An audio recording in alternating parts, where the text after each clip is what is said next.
So আমরা যেটা দেখতেছিলাম সেটা হলো আমাদের ফাউন্ডেশন দেখতেছিলাম, এবং ফাউন্ডেশনের আগে আমাদের দুইটা টাইপ দেখে আসলাম। দুইটা টাইপ আমরা কিন্তু জানি, একটা ছিল শ্যালো ফাউন্ডেশন আর একটা ডিপ ফাউন্ডেশন।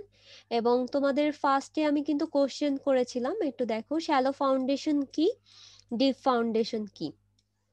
কারো যদি মনে না থেকে থাকে তাহলে আমি বলতেছি, শ্যালো দ্বারাই বোঝাচ্ছে কি আমাদের ডেপটা কম হবে, আর ডিপ দ্বারা বোঝাচ্ছে আমাদের ডেপটা বেশি হবে। এখন কিসের ডেপথ?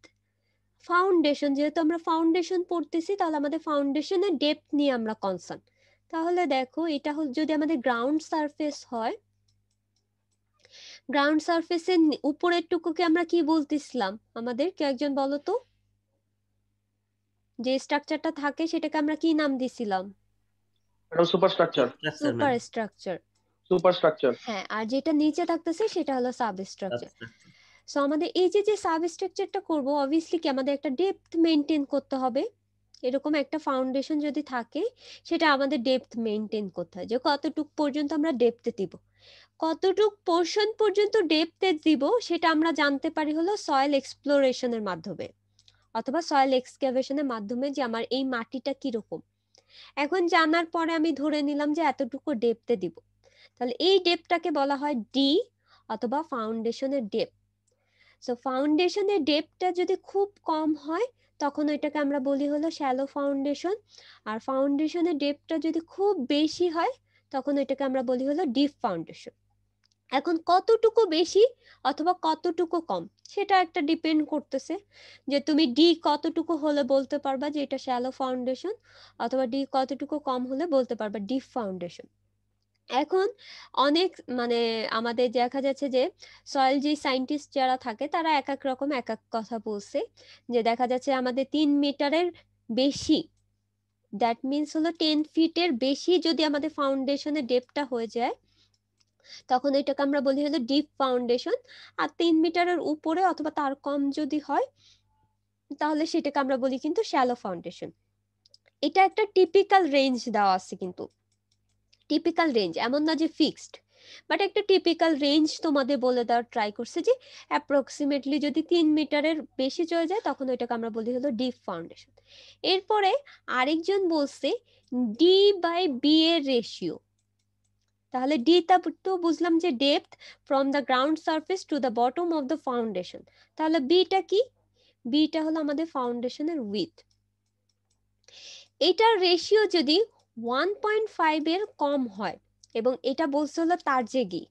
তোমরা যখন থার্ড ইয়ারে উঠবা তখন হলো অনেক এই লোকটার নাম শুনবা, যে হলো জিওটেক নিয়ে অনেক কাজ করছে, অথবা যে আমাদের ডেরিভেশন অথবা যে ফর্মুলাগুলো আছে তার অনেক সিগনিফিকেন্ট রোল আছে। সো সে কিনা বলছে যে আমাদের ডি বাই বি এর রেশিওটা যদি 1.5 এর কম হয় তখন সেটাকে আমরা বলতে পারি যে আমাদের শ্যালো ফাউন্ডেশন। আর ডি বাই বি এর রেশিওটা যদি আমাদের 1.5 এর বেশি হয়ে যায় তখন এটাকে আমরা বলি হলো ডিপ ফাউন্ডেশন। দ্যাট মিনস তোমার বি এর রেসপেক্টে ডিটা যদি কম হয়, ডেপটা যদি কম হয় তখন এটাকে আমরা বলি শ্যালো ফাউন্ডেশন। বাট দেখা যাচ্ছে বি আমাদের 2 মিটার, বাট ডিটা অনেক বেশি হয়ে গেল, যে 10-20 মিটারের মতো হয়ে যাচ্ছে, তখন এটাকে আমরা বলি হলো ডিপ ফাউন্ডেশন। তাহলে আমরা শ্যালো ফাউন্ডেশন অলরেডি কমপ্লিট করে ফেলছি, এবং ইন ডিটেলসে হলো অনেক টাইপ আমরা দেখে আসছি, যে শ্যালো ফাউন্ডেশনের টাইপগুলো দেখছি, এবং এটার ভিতর আমরা ম্যাট ফাউন্ডেশনও দেখছি। ম্যাট ফাউন্ডেশনটা একটু তোমরা ভালো মতো পড়বা, এটা কিন্তু অনেক ইম্পর্টেন্ট। আচ্ছা, এখন আমরা ডিপ ফাউন্ডেশনের টাইপগুলোতে চলে যাব, কারণ আমাদের শ্যালো ফাউন্ডেশন কমপ্লিট হয়ে গেছে। সো যে ডিপ ফাউন্ডেশন জানি, ডিপ ফাউন্ডেশনের আমরা নর্মালি কয়েকটা টাইপ আছে। আমরা পাইল ফাউন্ডেশন জানতে পারি, কেশন জানতে পারি, আরেকটা হলো কফেডাম জানতে পারি। এই 3টা টাইপ হলো আমরা এখানে ডিসকাস করব। ইন জেনারেল কেসে ডিপ ফাউন্ডেশনকে 3টা টাইপে আমরা ভাগ করতেছি, পাইল, কেশন, কফেডাম। সো আমরা ফার্স্টে পাইলটা দেখি। এখন ডিপ ফাউন্ডেশন আমরা কখন করি, অথবা ফাউন্ডেশনের মেইন পারপাসটা কি? পারপাসটা কিন্তু আমাদের লোড ডিস্ট্রিবিউট করা। কোথায় ডিস্ট্রিবিউট করতেছে? সয়েলে।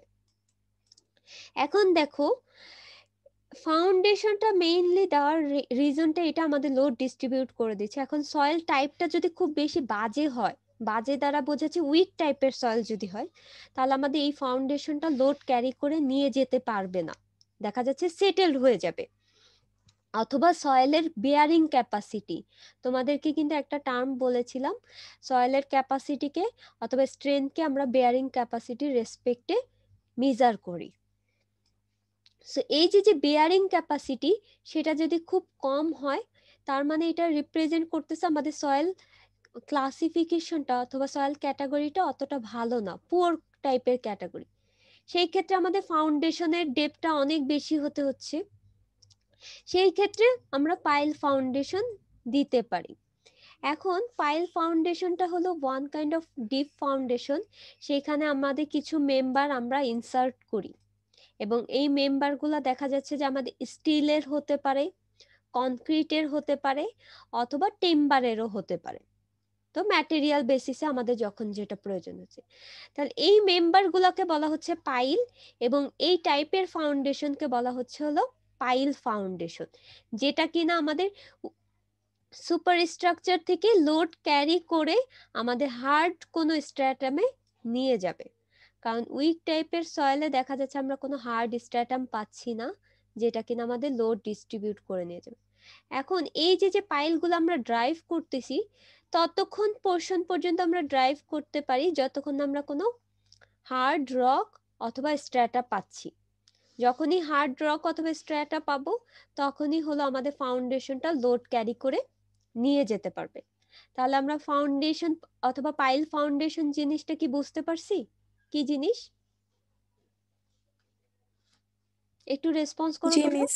আচ্ছা, এখন দেখো আমরা তাহলে ডেফিনেশনে এখানে দেখো কি বলছে, আমাদের স্ট্রাকচারাল কিছু মেম্বার, এবং পাইলটা one kind of long slender member.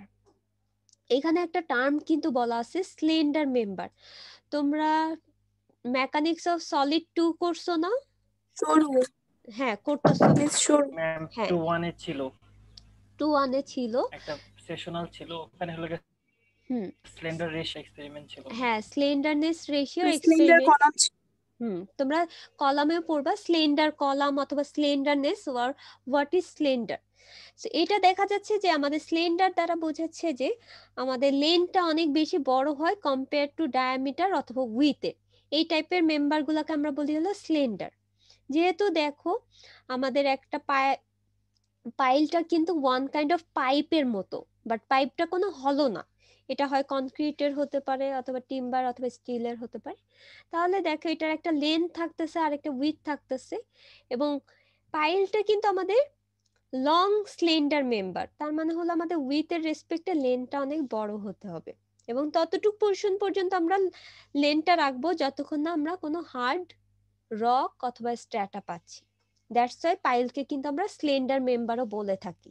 তো তোমাদের কিন্তু কোশ্চেন আসতে পারে যে পাইল ফাউন্ডেশনকে আবার কি বলা হয় অথবা কেন এটা বলি, এবং এটা কিসের তৈরি হতে পারে, টিম্বার, স্টিল আর কনক্রিটের। আচ্ছা, এখন এখানে আরেকটা জিনিস আছে, আমাদের কনস্ট্রাকশনের উপর ডিপেন্ড করতেছে। তাহলে কনস্ট্রাকশনের উপর একটু বানান মিস্টেক হয়েছে, কনস্ট্রাকশন হবে। আচ্ছা, সো কনস্ট্রাকশনের উপর কি ডিপেন্ড করতেছে, তুমি ধরো এই বিল্ডিংটা এখানে করতেছো, করার জন্য তোমার কি লাগতেছে, পাইল লাগবে।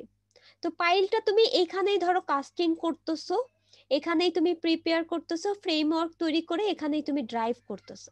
তখন দেখো যেখানেই তোমার ডেস্টিনেশন সেখানেই তুমি প্রোডাকশন করতেছো অথবা তৈরি করতেছো অথবা প্রিপেয়ার করতেছো, এটাকে বলা হয় হলো কাস্ট ইন সিটু। আরেকটা জিনিস আছে সেটা হলো প্রিকাস্ট। প্রিকাস্ট দ্বারা তুমি নাম থেকে বুঝতে পারতেছো আমাদের কাস্টিংটা আগেই আমরা করে রাখবো। তার মানে ধরো যে আমাদের অন্য একটা জায়গা থাকবে যেখানে আমাদের ম্যানুফ্যাকচারিং করতে পারি আমাদের পাইলটা, সো ম্যানুফ্যাকচারার ওইখান থেকে আমরা করে রাখবো, ফ্রেমওয়ার্ক তৈরি করে রাখবো, একদম পুরাভাবে প্রিপেয়ার করে রাখবো। দেন তারপর আমাদের যেদিন ড্রাইভ করতে হবে সেদিন আমরা কোনো ট্রান্সপোর্টেশন করে নিয়ে আসবো। সো এই টাইপের জিনিসগুলোকে বলা হলো প্রিকাস্ট। তাহলে দুইটা জিনিস কিন্তু আমরা নতুন টার্ম শিখতে পারলাম, একটা প্রিকাস্ট আর একটা হলো cast in situ. Cast in situ মানে তুমি যেখানে কাজ করতেছো সেখানে সবকিছু হবে, আর প্রিকাস্ট মানে তুমি আগেই কাস্টিংটা করে রাখতেছো। আচ্ছা, এরপরে দেখো কি বলছে, আমরা একটা কাস্ট ইন সিটু হতে পারে অথবা প্রিকাস্টও হতে পারে, যেটা কিনা আমাদের লোড ট্রান্সফার করবে। এই যে ট্রান্সফার দ্য লোড, তাহলে কতটুকু পোর্শন পর্যন্ত লোড ট্রান্সফার করবে, যতটুকু ডেপথে আমাদের ফাউন্ডেশনটা প্রয়োজন, তাহলে ততটুকু পোর্শন পর্যন্ত আমাদের ডেপথটা দিতে হবে। আর এটা অনেক সময় দেখা যাচ্ছে আমাদের এই যে যে লোডটা আসছে, লোডটা অনেক সময় আমাদের ল্যাটারাল লোডও ক্যারি করে, আবার সুপার স্ট্রাকচারের ভার্টিক্যাল লোডও ক্যারি করে। সো আমার এমন একটা পাইল ড্রাইভ করতে হবে যেটার ল্যাটারাল লোড ক্যারিং ক্যাপাসিটিও থাকে, ভার্টিক্যাল লোড ক্যারিং ক্যাপাসিটিও থাকে। সো এই টাইপের মেম্বারগুলোকে আমরা বলবো পাইল, আর এই টাইপের ফাউন্ডেশনকে বলবো হলো আমরা পাইল ফাউন্ডেশন। তাহলে আমরা পাইল ফাউন্ডেশন বুঝছি অথবা এর ডেফিনেশনটা বুঝতে পারছি। এখন এখানে আরেকটা জিনিস একটু দেখো, উইক সয়েল দ্বারা কি বোঝাচ্ছে সেটা একটু জানার বিষয় আছে। এই জিনিসগুলো কিন্তু অনেক ইম্পর্টেন্ট, এই পাইল ফাউন্ডেশনটাই অনেক ইম্পর্টেন্ট। কিন্তু তোমরা একদম ফোর্থ ইয়ারে যেও দেখবা যে পাইল ফাউন্ডেশনে একদম ইলাবোরেট একটা চ্যাপ্টার অথবা টপিকই পড়তেছো। সো এখন দেখো আমি যেটা বলতেছিলাম, উইক সয়েল দ্বারা বোঝাচ্ছে আমাদের সয়েলের কিন্তু অনেক লেয়ার থাকে, একই টাইপের সয়েল কিন্তু থাকে না, বিভিন্ন লেয়ারে বিভিন্ন টাইপের সয়েল। উপরে তোমার ক্লে টাইপের সয়েল, নিচে স্যান্ড টাইপের সয়েল। তুমি এখানে কোনো একটা বিল্ডিং তুমি রাখলা অথবা বিল্ডিং কনস্ট্রাকশন করলা, তাহলে কি হবে কেউ একজন বলো তো, কি মিস হতে পারে? কাদাগুলা নিচে দেবে যাবে হ্যাঁ, কাদাগুলা কিন্তু লোডের কারণে। দেবে যাবে, কারণ এখানে স্যান্ড আছে এবং স্যান্ডের লোড ক্যারিং ক্যাপাসিটি কম এবং সেটেলমেন্ট বেশি হয়। সো এই টাইপের সয়েলকে বলা হচ্ছে কিন্তু উইক সয়েল। আরেকটা ক্রাইটেরিয়া হতে পারে, দেখো আমাদের উপরে স্যান্ড নিচে ক্লে, সেই ক্ষেত্রে কি হবে, আমাদের স্যান্ডে একটা সেটেলমেন্ট হয়ে যাবে। এখানে যদি কোনো বিল্ডিং তুমি কনস্ট্রাকশন করো, কোনো বালির উপর কিন্তু বিল্ডিং কনস্ট্রাকশন করা যায় না, বালির উপর বিল্ডিং কনস্ট্রাকশন করা যায় না। সো এখানে তুমি যখনই কোনো বিল্ডিং কনস্ট্রাকশন করবা সেটা কিন্তু সাথে সাথে সেটেলড হয়ে যাবে। সো এই টাইপের সয়েলগুলোকে বলা হচ্ছে উইক টাইপের সয়েল, যেটার কিনা বেয়ারিং ক্যাপাসিটি খুবই কম। এই যে দেখো আরেকটা স্ট্রাকচার এখানে দেওয়া আছে, আমার লোয়ার ডেনসিটি দ্বারা বোঝাচ্ছে যে লোড ক্যারিং ক্যাপাসিটি কম। এরপরে আস্তে আস্তে তুমি যত নিচের দিকে যাবা তত হলো হার্ড স্ট্র্যাটা অথবা রক লেভেলটা পাবা, এবং ফাউন্ডেশনের ডেপটা ততটুকু পোর্শন পর্যন্ত হতে হবে যাতে সে লোড ডিস্ট্রিবিউট করে দিতে পারে, সুপার স্ট্রাকচারের লোডটা। মিস এই দুটো টাইপে কি উইক সয়েল ইন্ডিকেট করে? কোনটা একটু আবার বলো তো। যে উপরে স্যান্ড, মিস উপরে ক্লে নিচে স্যান্ড, আবার নিচে ক্লে উপরে স্যান্ড, এই দুইটা টাইপে কি সেম, মানে উইক সয়েল কে ইন্ডিকেট করতেছে? না, আমি জাস্ট এই দুইটা এক্সাম্পল দিলাম, এমন না যে এই দুইটাই মিন করে। এই টাইপের এক্সাম্পল দ্বারা বোঝাচ্ছে যে এটা উইক টাইপের সয়েল। এছাড়া আরো অনেক টাইপ হতে পারে, নিচে যে শুধু স্যান্ড থাকবে এরকম না, এখানে আবার ক্লে থাকতে পারে, আবার স্যান্ড থাকতে পারে, অনেক টাইপের হতে পারে। বাট তোমার একদম ফার্স্ট লেয়ারটাই যদি ক্লে হয় এবং পরের লেয়ারটাই যদি স্যান্ড হয়, তাহলে এটা কি মিন করতেছে, সেটেল হয়ে যাবে, এই লোডটা তো এখানে ক্যারি করে নিয়ে যেতে পারবে না। এটা জাস্ট আমি একটা এক্সাম্পল দিলাম যে এরকম টাইপের লেয়ার টাইপের ডিস্ট্রিবিউশন সয়েলকে আমরা বলতেছি উইক সয়েল। এমন না যে শুধু এই দুই লেয়ারেই শেষ হয়ে যাবে, এরপর আরো অনেক লেয়ার কিন্তু থাকতে পারে। এটা জাস্ট একটা এক্সাম্পল দিলাম যে উইক টাইপের সয়েল দ্বারা কি বোঝাচ্ছে, বুঝতে পারছো? জি। শুধু এরকম না যে ক্লে স্যান্ডই থাকবে, স্যান্ড ক্লে থাকবে, অনেক সময় দেখা যাচ্ছে যে এখানে স্যান্ড ক্লে না, আমাদের দেখা যাচ্ছে সিল্টি ক্লে অথবা নর্মাল যে সয়েলটা আছে সেটা, বাট সেটা বেয়ারিং ক্যাপাসিটি খুবই কম, লাইক অর্গানিক সয়েল, সেটাও কিন্তু উইক টাইপের সয়েল। সো এই জিনিসটা এরকম না শুধু ক্লে থাকলে অথবা শুধু স্যান্ড থাকলে আমরা সেটাকে বলবো উইক সয়েল, আমাদের অর্গানিক সয়েল থাকলেও কিন্তু বলতে পারি যে হ্যাঁ এটা উইক টাইপের সয়েল।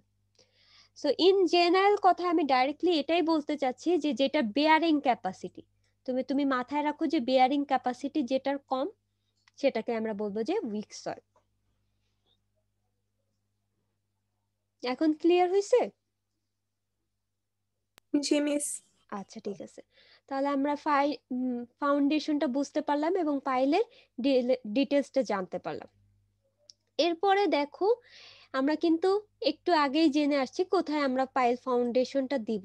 তো তুমি এখানে দেখো আমাদের অনেক সময় দেখা যাচ্ছে যে শ্যালো ফাউন্ডেশনের মেইন যে রেস্ট্রিকশনটা সেটা কিন্তু ডেপথ। মেইন যে রেস্ট্রিকশন সেটা বেশি ডেপথে যেতে পারবে না। বাট আমার বেয়ারিং ক্যাপাসিটি অথবা উইক টাইপের যদি সয়েল হয় সেই ক্ষেত্রে আমাদের শ্যালো ফাউন্ডেশনটা লাইক সিঙ্গেল অথবা কম্বাইন্ড যে ফাউন্ডেশন সেটা পসিবল না অনেক বেশি ডেপথে যাওয়া। এরপরে অনেক সময় দেখা যাচ্ছে যে আমি যেটা বললাম যে আমাদের হার্ড কোন স্ট্র্যাটা একটা সার্টেন গ্রেটার ডেপথে পাচ্ছি, একটা সার্টেন রিকোয়ার্ড গ্রেটার ডেপথে তুমি যে হার্ড স্ট্র্যাটাম অথবা রিকোয়ার্ড বেয়ারিং ক্যাপাসিটি পাচ্ছ, সেই ক্ষেত্রে আমরা পাইল ফাউন্ডেশন দিতে পারি। আবার অনেক সময় দেখা যাচ্ছে যে আমাদের আন্ডার ওয়াটার যে কনস্ট্রাকশন লাইক আমাদের পদ্মা ব্রিজ যেটা হচ্ছে সেখানে কিন্তু আমরা পাইল ফাউন্ডেশন দিচ্ছি। সো আমাদের আন্ডার ওয়াটার কনস্ট্রাকশনের ক্ষেত্রেও আমরা পাইল ফাউন্ডেশনটা ইউজ করতে পারি।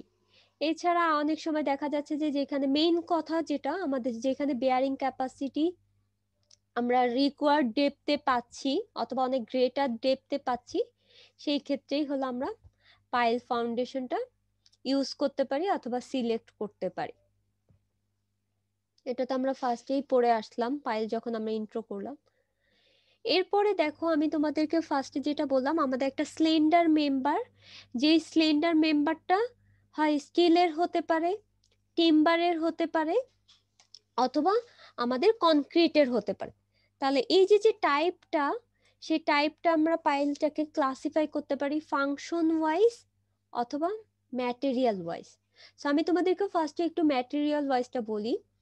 আমাদের এই যে যে পাইলটা আছে এটা যদি আমি টিম্বারের ইউজ করি তখন এটাকে টিম্বার বলতে পারি। শীট পাইলটা আমি একটু পরে আসতেছি, শীট পাইল জিনিসটা একটু আলাদা। কনক্রিট হলো আমাদের এটার ভিতর আরসিসি থাকতে পারে, আরসিসি না একটু আমি বলি, তুমি যে কনক্রিটের যে ইটা করতেছো আরসিসি, এখানে সিমেন্ট থাকবে, স্যান্ড থাকবে, কোর্স অ্যাগ্রিগেট থাকবে, ওয়াটার থাকবে এবং আমরা রিইনফোর্সমেন্ট অ্যাড করতে পারি। আর কম্পোজিট পাইল দ্বারা বোঝাচ্ছে এটা ওয়ান কাইন্ড অফ দেখা যাচ্ছে যে আমাদের ভিতরে এই যে দেখো এই জিনিসটা এটা একটু হলো টাইপের, ভিতরে তুমি কোনো কনক্রিট নাই স্টিলের একটা মেম্বার দিলা, স্টিলের একটা মেম্বার তুমি ধরে নাও যে এরকম আই সেকশনে একটা স্টিলের মেম্বার দিলা, এটা একটা পাইল আই সেকশনে এবং এরকম ভাবে আছে, এটা স্টিলের আর এর চারিদিকে হলো আমাদের কনক্রিট দিয়ে তুমি ঢালাই করে দিচ্ছ অথবা কাস্টিং করে দিচ্ছ। তাহলে এই টাইপের পাইলকে বলা হয় হলো কম্পোজিট পাইল। তাহলে এটা ম্যাটেরিয়ালের বেসিসে আমরা ক্লাসিফাই করতে পারি। এরপরে আরেকটা যেটা বললাম সেটা হলো শীট পাইল। শীট পাইলটা অনেক সময় হলো আমরা টেম্পোরারি স্ট্রাকচার হিসেবে ইউজ করতে পারি। টেম্পোরারি স্ট্রাকচার হিসেবে কিভাবে ইউজ করতে পারি দেখো, এখানে আমাদের সয়েলের ডেপথ এখানে আছে, এখানে আরেকটা সয়েলের ডেপথ আছে। এই সয়েলটা কি করবে, এইদিকে তোমার হলো কলাপস করার ট্রাই করবে কারণ এখানে তুমি কোনো বাউন্ডারি দাও নাই। এখানে দেখা যাচ্ছে আমরা কোনো টেম্পোরারি স্ট্রাকচার অথবা কোনো পার্মানেন্ট মেম্বার দিতে পারি, সেই টাইপের পাইলকে বলা হলো পাইল, শীট পাইল।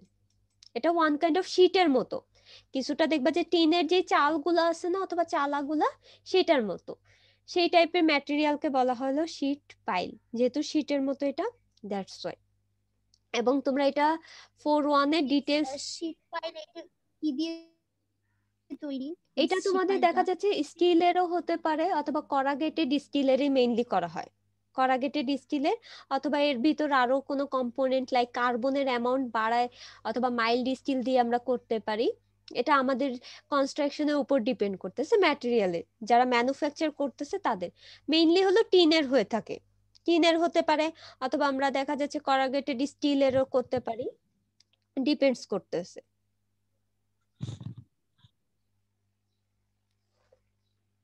এটা মেইন জিনিস এই যে দেখো এই সয়েলটা যাতে এখানে যাতে চলে না আসে। আর এটা অনেক সময় আমাদের টেম্পোরারি স্ট্রাকচারও হতে পারে, আবার পার্মানেন্ট স্ট্রাকচারও হতে পারে। অনেক সময় দেখা যাচ্ছে আমরা শীট পাইলটা প্লেস করলাম, আমাদের কনস্ট্রাকশন কমপ্লিট হয়ে গেল, দেন তারপরে হলো আবার আমরা ওটাকে রিমুভ করে দিচ্ছি। সো আমাদের কনস্ট্রাকশনের উপর ডিপেন্ড করতেছে আমরা টেম্পোরারি হিসেবে ইউজ করব নাকি পার্মানেন্ট হিসেবে ইউজ করব।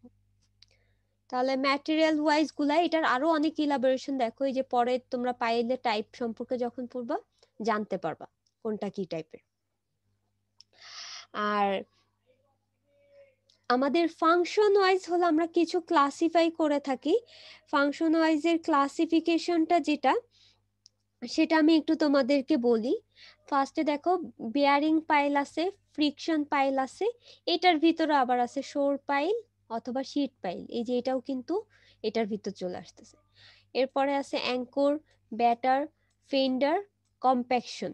আপাতত আমরা শুধু বেয়ারিং আর ফ্রিকশন নিয়ে কনসার্ন থাকবো, এই দুইটার জিনিসগুলা জানবো। আর যখন তোমরা পরবর্তী সেমিস্টারে তখন হয়তো এইগুলা ডিটেলস, এই যে অ্যাঙ্কর পাইল আর শীট পাইলের ডিটেলসটা জানবা। আর ব্যাটার পাইল আর ফেন্ডার পাইল যেগুলো আছে সেগুলা জাস্ট ডেফিনেশন অথবা নামগুলা জেনে রাখলেই হবে। But in details function wise আমরা দেখবো হলো বেয়ারিং আর হলো আমাদের ফ্রিকশন পাইল যেটা। তাহলে আমরা যদি পরবর্তী স্লাইডে যাই তাহলে তুমি একটু দেখতে পারবা, এখানে দেখো আমাদের কিন্তু দুইটা ফাউন্ডেশন দেওয়া আছে এবং হলো আমাদের স্লেন্ডার কিন্তু দুইটা মেম্বার দেখানো আছে, লেফট ফিগার রাইট ফিগার। এবং একটু ভালো মতো তুমি যদি দেখো, এটা এক টাইপের সয়েল, এটা আরেক টাইপের সয়েল, এবং এখানে বলে দিছে যে সফট সয়েল কম্প্রেসেবল। এখন দেখো আমাদের বেয়ারিং ক্যাপাসিটি অথবা বেয়ারিং পাইল দ্বারা বোঝাচ্ছে আমাদের উইক টাইপের সয়েলের ভিতর দিয়ে হলো আমি পাইলটা ড্রাইভ করব। ড্রাইভ করার পরে একটা সার্টেন ডেপথে যে যদি আমি কোনো হার্ড স্ট্র্যাটা অথবা রক পাই, সেক্ষেত্রে কি হবে একটু ভালো মতো দেখো, আমাদের সুপার স্ট্রাকচারের লোডটা এখানে আসবে, আলটিমেটলি এসে হলো এই লোডটা বটমে ট্রান্সফার হবে। এই সুপার স্ট্রাকচারের লোডটা রেজিস্ট করবে হলো আমাদের হার্ড স্ট্র্যাটাম অথবা রক লেয়ার। তো এই টাইপের ফাউন্ডেশনকে অথবা পাইলকে আমরা বলি হলো বেয়ারিং পাইল। যে বেয়ারিং পাইলে আমাদের ইন্ড বেয়ারিংটা থাকে, ইন্ডে বেয়ারিংটা হচ্ছে, এবং এই বেয়ারিংটা রেজিস্ট করতেছে হলো আমাদের হার্ড স্ট্র্যাটা অথবা রক লেয়ার। আর স্কিন ফ্রিকশন দ্বারা বোঝাচ্ছে তুমি অনেক সার্টেন ডেপথে গেলা বাট কোনো রক লেয়ারটা পাচ্ছ না। এখন তুমি তো এমন না যে একদম দেখা যাচ্ছে আলটিমেট অথবা আনলিমিটেড ডেপথ পর্যন্ত তুমি যেতেই থাকবা, তোমার একটা সার্টেন ডেপথ পর্যন্ত যাওয়া লাগবে, বাট যাওয়ার পরে তুমি দেখতেছো তাও কোনো হার্ড স্ট্র্যাটা অথবা রক পাচ্ছ না। সেই ক্ষেত্রে যেটা হয়, আমাদের সুপার স্ট্রাকচারের লোডটা পাইলে আসে এবং সয়েলে যে সারাউন্ডিংস আছে সেই সারাউন্ডিং এ হলো আমাদের স্কিন ফ্রিকশন অথবা ফ্রিকশন যেটা আছে, ফ্রিকশন ফোর্স প্রডিউস হয়।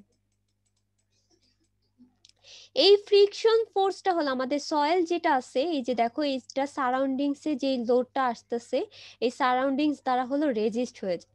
তার মানে হলো সুপার স্ট্রাকচারের লোডটা যখন আমাদের সারাউন্ডিংস স্কিন ফ্রিকশন দ্বারা রেজিস্ট হয় তখন ওই টাইপের পাইলকে আমরা বলি হলো ফ্রিকশন পাইল, যেখানে তোমাদের হার্ড কোনো স্ট্রাটা অথবা রক লেভেলটা কিন্তু পাচ্ছ না, এবং এই দুইটা অনেক বেশি ইম্পর্টেন্ট।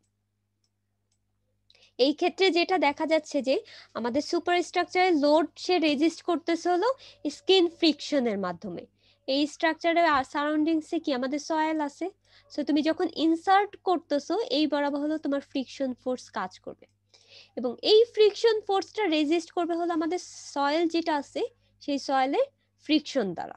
এবং সয়েলে কিন্তু আমাদের দেখা যাচ্ছে যে যেগুলা গ্রানুলার টাইপের সয়েল সেখানে কিন্তু আমাদের একটা ফ্রিকশন থাকে, সো এই ফ্রিকশনটা তখন রেজিস্ট হয়ে যাবে সয়েল দ্বারা, সারাউন্ডিং সয়েল দ্বারা। তাহলে আমরা বেয়ারিং পাইল আর ফ্রিকশন পাইলটা কি বুঝতে পারলাম?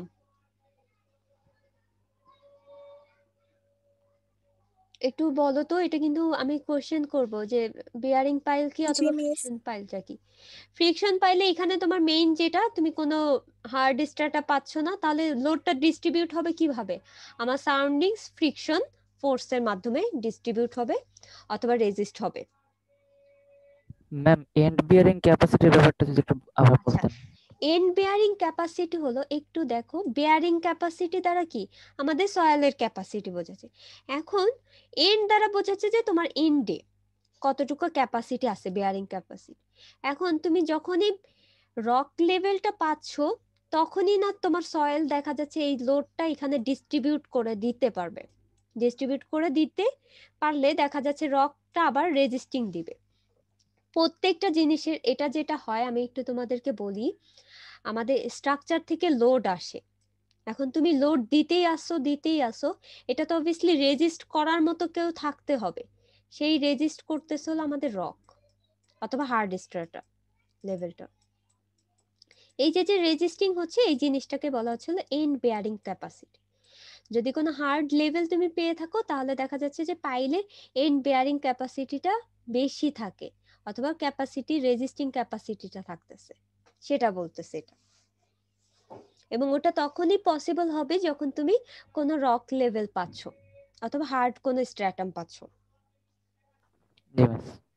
আচ্ছা, তাহলে ফ্রিকশন পাইল আর বেয়ারিং পাইলটা কি মিস বোঝা এখানে গেছে? কি হ্যাঁ বলো।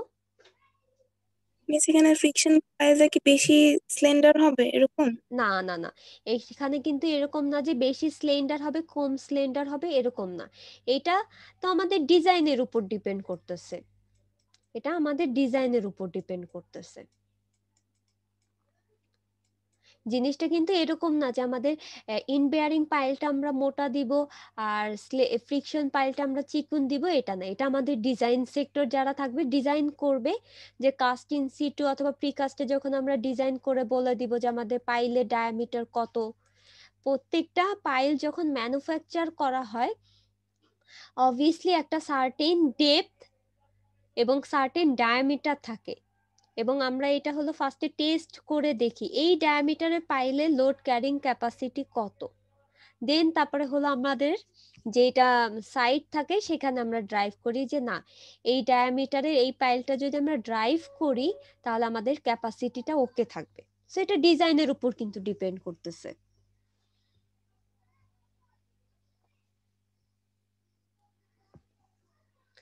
তাহলে আমরা বুঝতে পারলাম। এখন দেখো আমাদের বাকি তোমাদের যে জিনিসগুলো আমি একটু বলছিলাম, একটু আবার টাইপগুলাতে যদি যাই, এই যে শীট পাইল তো বুঝতেই পারলাম যে আমি এটাকেই বলছিলাম শীট পাইল।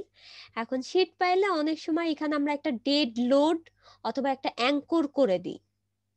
এই যে শীট পাইলেরই আরেকটু ফার্দার ইমপ্রুভমেন্ট অথবা আরেকটু লোড ক্যারিং ক্যাপাসিটি বাড়ানোর জন্য আমরা এখানে অ্যাঙ্কর করে দিই অথবা ডেড লোড অ্যাপ্লাই করে দিই, যাতে এই লোডটা এসে শীট পাইলটাকে অ্যাটাক করে ডাইরেক্ট যাতে কলাপস করতে না পারে অথবা ল্যান্ডস্লাইড যাতে না হয়, এই টাইপের। এটাকে বলা হলো অ্যাঙ্কর পাইল।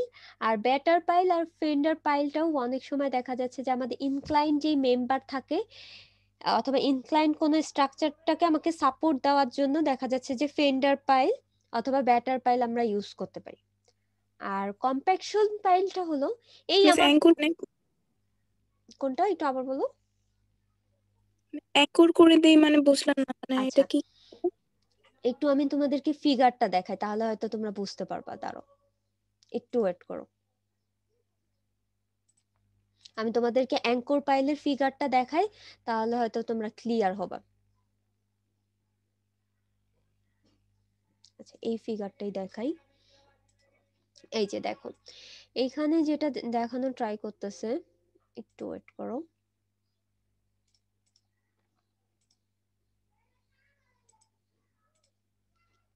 আচ্ছা, এই ফিগারটাতে দেখা যাচ্ছে না ওরকম ভাবে। আচ্ছা, একটু ওয়েট করো, আমি সার্চ দিয়ে দেন তাহলে দেখাই, তাহলে হয়তো বুঝতে ইজি হবে। এই যে এখানে আমার কার্সরটা দেখো, এই যে নরমালি আমরা ভার্টিক্যাল একটা মেম্বার রাখতেছি, এটা হলো শীট পাইল।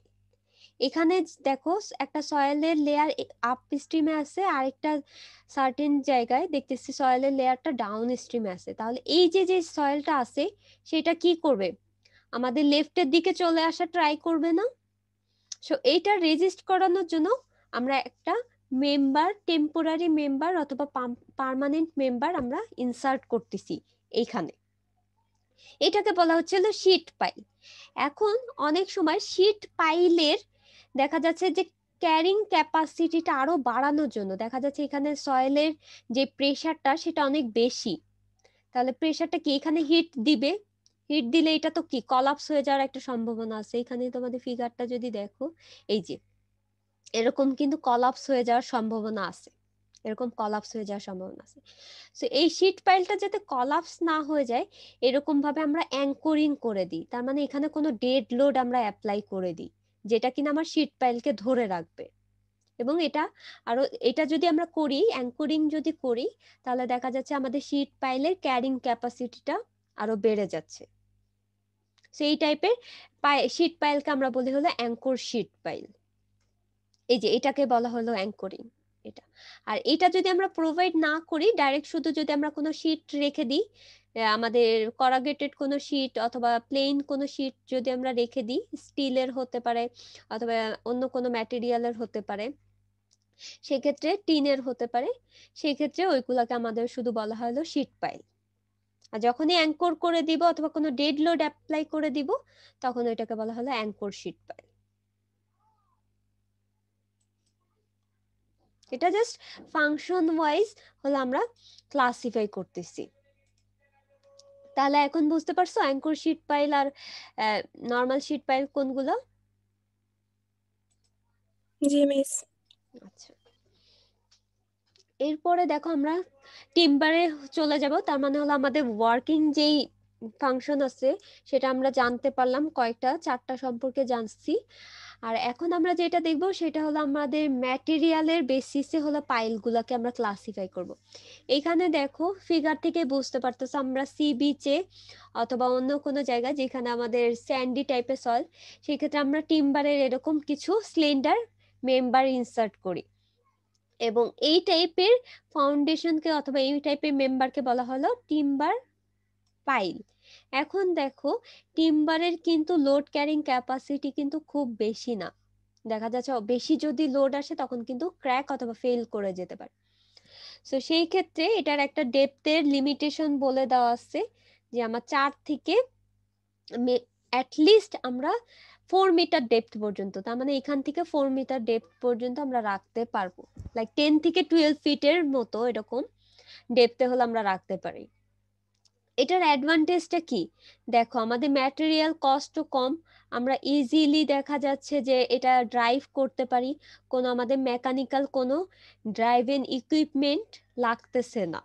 আর যেহেতু ইজিলি অ্যাভেলেবেল, আমাদের দেখা যাচ্ছে আমরা যদি কনক্রিটের করতে চাই একটা কাস্টিং এর জন্য প্রয়োজন আছে অথবা টেস্ট করে দেখতে হবে, সেটা কিন্তু আপাতত আমাদের লাগতেছে না, সেটা আমরা ডাইরেক্ট ইজিলি ইনসার্ট করতে পারি। তাহলে এই ছিল মেইনলি আমাদের অ্যাডভান্টেজ। আর এটা ডিসঅ্যাডভান্টেজ যদি আমি বলি, ফার্স্টে বলছি একটা ডেপথের লিমিটেশনস আছে। আর এটা দেখো যেহেতু টিম্বারের কিন্তু একটা ডিজাইন পিরিয়ড অথবা একটা লাইফ পিরিয়ড আছে, একটা লাইফ পিরিয়ড কিন্তু আছে। তো এখন এই লাইফ পিরিয়ড দ্বারা কি বোঝাচ্ছে, আমরা কিন্তু টিম্বারকে একদম সারা জীবন ইউজ করতে পারবো না, কারণ এটা ভার্মিন দ্বারা অথবা আমাদের ইনসেক্ট দ্বারা অ্যাটাকড হওয়ার সম্ভাবনা থাকে, অথবা ওয়েদারে যখন কন্ট্যাক্টে আসবে তখন দেখা যাচ্ছে এটা পানি অ্যাবজর্ব করে নেওয়ার একটা সম্ভাবনা থাকে। তোমরা মনে হয় সিজনিং পড়ছো 201-এ ইঞ্জিনিয়ারিং ম্যাটেরিয়ালসে টিম্বারে সিজনিং করানো হয়। এই সিজনিং এর মাধ্যমে হলো আমাদের যে ওয়াটারটা আছে সেই ওয়াটারটা আমরা রিমুভ করে ফেলি টিম্বার থেকে অথবা উড থেকে। সো এইগুলো হলো মেইনলি ডিসঅ্যাডভান্টেজ। দেখা যাচ্ছে যে আমাদের বর্ষাকালে দেখা যাচ্ছে পানি খুব বেশি অ্যাবজর্ব করে ফেলতে পারবে, কিন্তু সো সেই ক্ষেত্রে লোড ক্যারিং ক্যাপাসিটি কমে যাবে। তাহলে এই যে দেখো আমাদের লেন্থে একটা লিমিটেশনস আছে, বেশি বেয়ারিং ক্যাপাসিটি নেই। তারপর vulnerable, dry season wet season both কন্ডিশনে, আমি ওয়েট সিজনের এক্সাম্পল তো দিলামই। আর অনেক সময় দেখা যাচ্ছে যে আমাদের ইনসেক্ট দ্বারা অ্যাটাকড হওয়ার একটা সম্ভাবনা থাকে, তো সেই ক্ষেত্রে ডিকে হয়ে যায় টিম্বারের। তাহলে আমরা টিম্বার পাইলে অ্যাডভান্টেজ আর ডিসঅ্যাডভান্টেজ বুঝতে পারছি। এরপরে দেখো স্টিল পাইল। এই যে এখানে আমি তোমাদের ফার্স্টে একটা ফিগার দেখাচ্ছিলাম আই শেপের। এই যে দেখো এরকম আই শেপের কিছু আমরা স্টিল পাইল ইনসার্ট করতে পারি। আমাদের এখানে একটা সাইট আছে, সাইটে দেখতে পাচ্ছ যে সার্টেন ডেপথ পর্যন্ত আমাদের স্টিলের কিছু স্লেন্ডার মেম্বার অথবা স্লেন্ডার কলাম ড্রাইভ করছি, এবং এই টাইপের পাইলকে বলা হয় স্টিল পাইল, যেটা কিনা আমাদের ভার্টিক্যাল লোড ক্যারি করতেছে। এবং এইটা আমরা যেটা করি সেটা হলো কাস্ট ইন সিটু করি, কিন্তু সরি ভুল বলছি, প্রিকাস্ট, কাস্ট ইন সিটু না, প্রিকাস্ট করি। প্রিকাস্ট কিভাবে করি তাহলে দেখো, প্রিকাস্ট দ্বারা বোঝাচ্ছে যে আমাদের এই যে যে মেম্বারগুলা এরকম হরিজন্টাল মেম্বার যেটা আছে সেটা আমরা আগেই ম্যানুফ্যাকচার করি আমাদের ফ্যাক্টরিতে, এই যে তারপরে এই মেম্বারটা আবার ম্যানুফ্যাকচার করি, এই পাশে আরেকটা মেম্বার আছে ম্যানুফ্যাকচার করি। তাহলে তিনটা মেম্বার ম্যানুফ্যাকচার করার পরে দেন আলটিমেটলি আমরা দেখি যে আমাদের এটার ক্যাপাসিটি কত এবং কি টাইপের পাইল আমাদের এই কনস্ট্রাকশন সাইটে লাগতেছে, তারপরে হলো আমরা ওয়েল্ডিং করে দিয়ে অ্যাটাচ করে দিই। সো আলটিমেটলি হলো আমাদের এইগুলাকে বলা হলো ওয়েব, এই যে এটাকে বলা হলো ওয়েব, আর এই জিনিসটাকে বলা হলো ফ্লেঞ্জ। তোমরা নাম হয়তো জেনে থাকো।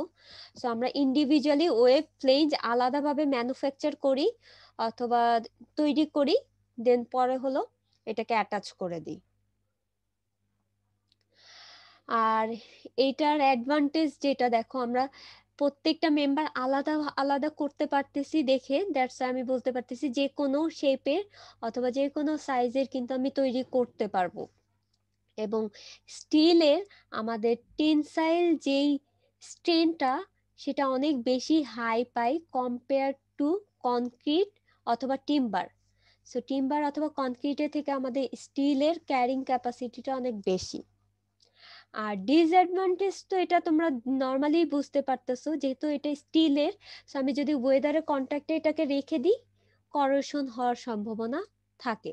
আর যখনই করোশন হবে তার মানে হলো আমাদের ম্যাটেরিয়ালটা ডিকে হয়ে যাচ্ছে অথবা ম্যাটেরিয়ালটা ক্ষয় হচ্ছে এবং ক্যাপাসিটি আস্তে আস্তে এটা কমে যাবে। সো এই ক্ষেত্রে আমরা একটা জিনিস করতে পারি, আমাদের করোশনটা যদি অ্যাভয়েড করতে চাই তাহলে হয়তো আমাদের কোটিং দিতে হবে অথবা আমাদের পেইন্ট করে দিতে হবে, যেটা আমরা ইন জেনারেল কেসে করে থাকি, যে কোল অথবা টার দিয়ে আমরা কোটিং করে দিই। সো কোটিং করে দিলে স্টিলের পাইলটা আর আমাদের ওয়েদারের কন্ট্যাক্টে আসতেছে না অথবা গ্রাউন্ডেরও কন্ট্যাক্টে আসতেছে না। সো তখন দেখা যাচ্ছে যে আমরা করেশনটা প্রিভেন্ট করতে পারি। এরপরে দেখো কনক্রিট পাইল। কনক্রিট পাইলে আমি তোমাদের এক্সাম্পল দিই, এটা দেখো, এটা দেখলে বুঝতে পারবে কনক্রিটেরই হবে এবং এর ভিতরে কিন্তু আমরা আরসিসি কিন্তু প্রোভাইড করতে পারি। আরসিসি যখন প্রোভাইড করব তখন এটা হয়ে যাবে কম্পোজিট টাইপের পাইল, অথবা দেখা যাচ্ছে আরসিসি ছাড়াও যদি আমরা করি তখন ওইটাকে আমরা কিন্তু কনক্রিট পাইল বলতে পারবো। এরকম কনক্রিটের কিছু ব্লক করা হয় এবং একটা সার্টেন ডেপথে আমরা দিয়ে দিই। অনেক সময় দেখা যাচ্ছে স্টিলে দেখা যাচ্ছে কনস্ট্রাকশন কস্ট বেড়ে যাচ্ছে, তো সেই ক্ষেত্রে আমরা কনক্রিটের পাইলটা করতে পারি। আর কনক্রিটের যদি আমরা প্রিকাস্ট করতে চাই, প্রিকাস্ট তুমি যদি করো তাহলে কিন্তু আমাদের একটা ট্রান্সপোর্টেশন কস্ট বেড়ে যেতে পারে।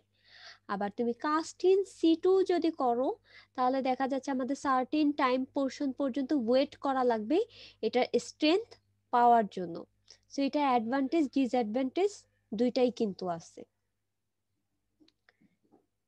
আচ্ছা, এই জিনিসটা আমি তোমাদেরকে এই যে আগেই বলে আসছি, কনক্রিট পাইলের কিন্তু আমরা তিনটা ভাগে ক্লাসিফাই করতে পারি, প্রিকাস্ট, কাস্ট ইন সিটু, আরেকটা যেটা আছে সেটা হলো প্রি স্ট্রেস কনক্রিট, যেটা তোমরা 4-1-এ যে একদম একটা কোর্সই থাকবে তোমাদের প্রি স্ট্রেসে একটা কোর্স থাকবে। এখন প্রি স্ট্রেস এখন হয়তো বললে জিনিসটা ওরকম ভাবে বুঝবা না, তাও আমি একটু বলতেছি। এখানে দেখো আমাদের কনক্রিটের ভিতর ধরে নাও যে এই রড গুলা এখানে আছে। আচ্ছা, সো এখানে আমাদের দেখো প্রি স্ট্রেস দ্বারা বোঝাচ্ছে কি, হয় আমরা কনক্রিটকে অথবা আমাদের যে রেইনফোর্সটা আছে সেটাকে হলো আমরা আগে স্ট্রেস করে নিচ্ছি। কনক্রিটকে তো আমরা স্ট্রেস করি না, মেইনলি হলো আমরা রেইনফোর্সমেন্টটাকে স্ট্রেস করি, আরসিসি কে। তাহলে এখানে কিন্তু স্পেশাল টাইপের কনক্রিট এবং স্পেশাল টাইপের হলো আমরা রেইনফোর্সমেন্ট ইউজ করি, এবং এখানে আমরা একটা অ্যাঙ্কর করে দিই। এই অ্যাঙ্করিং এর মাধ্যমে হলো আমরা টানি, রেইনফোর্সমেন্টটাকে টানি। আর একটু বলো তো, রেইনফোর্সমেন্ট অথবা রড যেটা আছে স্টিলের, সেটা কি ইলাস্টিক টাইপের ম্যাটেরিয়াল নাকি ব্রিটেল টাইপের ম্যাটেরিয়াল? কেউ একজন বলো তো। ইলাস্টিক, হ্যাঁ ইলাস্টিক টাইপের ম্যাটেরিয়াল কিন্তু। এখন আমাকে বলো হোয়াট ইজ ব্রিটেল অথবা ব্রিটেল টাইপের ম্যাটেরিয়াল কি? ভঙ্গুর যাবে। হ্যাঁ ভঙ্গুর অথবা ভেঙে যাবে। হ্যাঁ কনক্রিট হলো আমাদের ব্রিটেল ম্যাটেরিয়াল, আর এখানে রেইনফোর্সমেন্ট যেটা আছে সেটা হলো ইলাস্টিক ম্যাটেরিয়াল। সো আমি যখন রেইনফোর্সমেন্টটাকে টানবো সেটার কিন্তু ইলংগেশন হবে। একটু ধরো তো তুমি, ইলংগেশন হয়ে গেছে, এবং এটা কিন্তু ভিতরে একদম কাস্টিং করে ফেলছো, তারপরে কিন্তু টানতেছো। আবার অনেক সময় দেখা যাচ্ছে আগেও টানতে পারো। সো এখানে কিছু আমি অ্যাঙ্কর করে টানতেছি, টানার পরে আমি ছেড়ে দিচ্ছি, অ্যাঙ্করিংটা ছেড়ে দিব। ছেড়ে গেলে এটা কি আবার এই আগের কন্ডিশনে কি ব্যাক চলে আসবে। এখন ব্যাক চলে আসলে দেখো, একটা তুমি ইলাস্টিকের রাবারকে তুমি টানতেছো, টানার পরে যখন ছেড়ে দিবা, তুমি হাতে ধরে আসো, তাহলে কি তোমার ডাইরেক্ট কি হাতে কি ব্যথা পাবা না ডাইরেক্ট যদি ছেড়ে দাও? সেই ক্ষেত্রে কি হয় দেখো, আমি স্টিলের রেইনফোর্সমেন্টটাকে টানতেছি, টানার পরে ছেড়ে দিচ্ছি, এই যে যে সারফেসটা আছে অথবা এইখানে যে কনক্রিটটা আসে সেটাতে স্ট্রেস প্রডিউস হচ্ছে, স্ট্রেস প্রডিউস হচ্ছে অথবা স্ট্রেস জেনারেট হচ্ছে। এখন তোমার এই জিনিসটা করার মেইন রিজনটা হলো, আমার যখন যে স্ট্রাকচারের লোডটা আসবে, স্ট্রাকচারের লোডটা সে যাতে আগে থেকে মেম্বারটা অলরেডি যাতে স্ট্রেস থাকে অথবা স্ট্রেস ক্যাপাসিটি যাতে আগে বাড়ায় রাখি, সেই কারণে কিন্তু আমরা এরকম প্রি স্ট্রেস করে থাকি।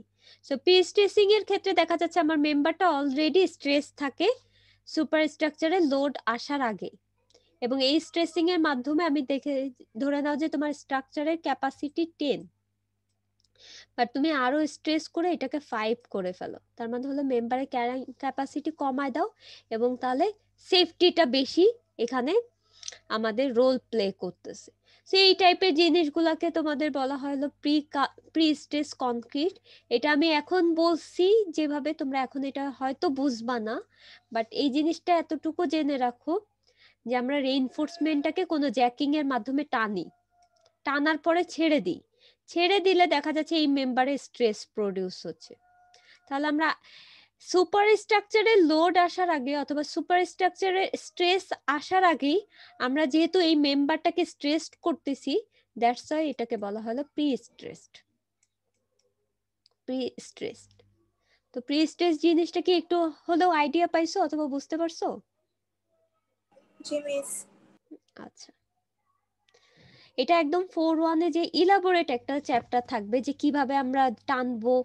আমি যে জিনিসটা বললাম এখানে একটু দেখো, আমি তো বললাম যে এটা কনক্রিটের সাথে কাস্টিং করার পরে টানতেছি। অনেক সময় দেখা যাচ্ছে রেইনফোর্সমেন্ট এগুলাকে আগে টানছি, টানার পরে এই কনক্রিটের ভিতর আমি প্লেস করতেছি। সো ওই টাইপেরও আরো আছে, প্রিস্টেসকে ক্লাসিফিকেশন আছে। আর এখানে দেখো এই যে প্রিকাস্ট কি বললাম, আগেই যদি আমরা প্রি কাস্টিং করে রাখি, দেন তারপরে হলো যে কোনো একটা হাইড্রোলিক জ্যাকের মাধ্যমে অথবা হ্যামারের মাধ্যমে আমাদের সাইটে ড্রাইভ করতে পারি। আর এটার অনেক টাইপের শেপ হতে পারে, সার্কুলার হতে পারে, স্কয়ার হতে পারে, অক্টাগোনাল শেপেরও হতে পারে।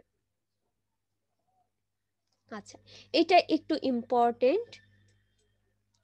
এটা ইম্পর্টেন্ট কেন দেখো, আমরা যে প্রিকাস্ট, আমরা 3টা জিনিস দেখলাম, কাস্ট ইন সিটু, প্রিকাস্ট এবং প্রিস্টেসড, বাট আমরা এখানে হলো শুধু প্রিকাস্ট পাইলের কিভাবে কনস্ট্রাকশন করা হয় সেটা দেখব।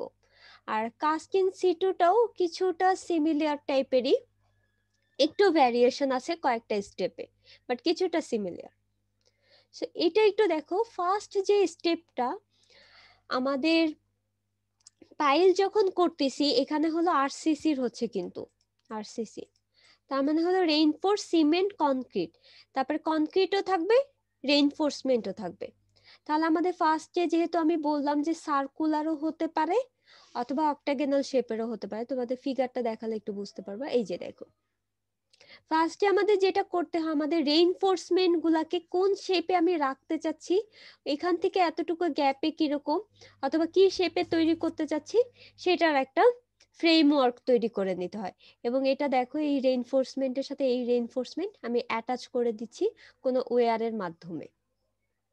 তাহলে ফার্স্টে আমাদের মেইন বারগুলা অথবা টাই অথবা স্টিরাপ যেগুলো আছে সেইগুলাকে হলো আমাদের কনস্ট্রাক্ট করতে হবে। আচ্ছা, তোমরা টাই অথবা স্টিরাপ কি জানো? কোনটাকে টাই অথবা স্টিরাপ বলা হয়, এটা কি নাম জানো? জেমিস। আচ্ছা, কেউ একজন আমাকে একটু বলো তো, টাই বার কি আর স্টিরাপ কোনগুলাকে বলা হয়? ম্যাম নাম শুনছি কিন্তু আসলে ওইভাবে আচ্ছা এখন একটা আবার যদি দেখাই দেন ভালো হয়। আচ্ছা, একটু দেখো, তোমাদের আশেপাশে কোনো বিল্ডিং কনস্ট্রাকশনের সময় বিম কনস্ট্রাকশন হইতে কি দেখছো কেউ? এটা একজন বলো। এখানে কি করে, আমাদের এরকম কিছু রেইনফোর্সমেন্ট থাকে হ্যাঁ দেখবা। ম্যাম, আমি দেখছিলাম মানে 2 দিন আগে আর কি একটা বিল্ডিং আমার ফ্রেন্ড বলতেছিল যেটা স্টির আপ, কিন্তু আসলে দূর থেকে তত না আমি আসলে বুঝি না ওই ও যে কি মিন রডের করতেছিল। চুড়িগুলো ওগুলো না? হ্যাঁ হ্যাঁ, কিছুটা চুড়ি টাইপেরই। একটু দেখো, এটা হলো এই যে এরকম ভাবে কিন্তু পেঁচানো থাকে, এরকম ভাবে পেঁচানো থাকে। এটা মোটামুটি সবাই দেখছো। আচ্ছা, জি মিস। এখন দেখো বিমের ক্ষেত্রে আমরাকে নাম বলি হলো স্টিরাপ। একটু ভালো মতো দেখো, বিমের ক্ষেত্রে আমরা নাম বলি স্টিরাপ। এখন স্টিরাপ কি সেটা একটু দেখো। বিমের হরিজন্টাল বরাবর যেই বার তুমি প্রোভাইড করতেছো অথবা যেই রেইনফোর্সমেন্ট দিচ্ছ সেটাকে বলা হয় হলো তোমার মেইন বার। মেইন বার, মেইন বারে পারপেন্ডিকুলার বরাবর তুমি যেই বারগুলো প্রোভাইড করবা সেটাকে বলা হয় হলো স্টিরাপ। এবং এইগুলা হলো আমার ল্যাটেরাল লোড রেজিস্ট করার জন্য আমরা প্রোভাইড করি, অথবা শেয়ার ফোর্স, শেয়ার ফোর্সও জানবা, অথবা আপাতত জেনে রাখো ল্যাটেরাল ফোর্স রেজিস্ট করার জন্য। যে এই যে মেইন বারে পারপেন্ডিকুলার বরাবর যে বারগুলো প্রোভাইড করতেছে সেটাকে আমরা স্টিরাপ বলতেছি। এখন স্টিরাপ কেন প্রোভাইড করা একটু দেখো, তুমি নিচে একটা বার দিলা, নিচের বারে তো তোমার কনক্রিটের ব্লক আছে, এখন উপরে আরেকটা বার দিতে চাচ্ছ, এখন উপরের বারটা কি এটা কি আকাশে ভাসবে? এটা কি কিছু দিয়ে তো ধরে রাখতে হবে, তো তুমি স্টিরাপটা দিয়ে এরকম ধরে রাখে। এটা হয়তো আমি দেখাতে পারতেছি না এখানে, বাট এরকম ভাবে ধরে রাখে। সেটা আরেকটা কাজও কিন্তু মেইন বারকে আমাকে হোল্ড করে রাখা, এটাকে বলা হয় হলো স্টিরাপ। সো আপাতত এখন এরপরে যদি কোনো একটা বিম কনস্ট্রাকশন হয় তাহলে তুমি বলে দিতে পারবা ইঞ্জিনিয়ারিং টার্মে এটাকে কিন্তু স্টিরাপ বলে। সো আমরা দেখা যাচ্ছে যে যখন নতুন নতুন সিভিল ইঞ্জিনিয়ারিং যে টার্মগুলো শিখি সেটা হলো আশেপাশে হয়তো যারা নন সিভিল ইঞ্জিনিয়ার যারা তাদের কাছে হয়তো বেশি এক্সপোজ করা ট্রাই করি, এটাকে কিন্তু এটা বলে, ওইটাকে কিন্তু এটা বলে।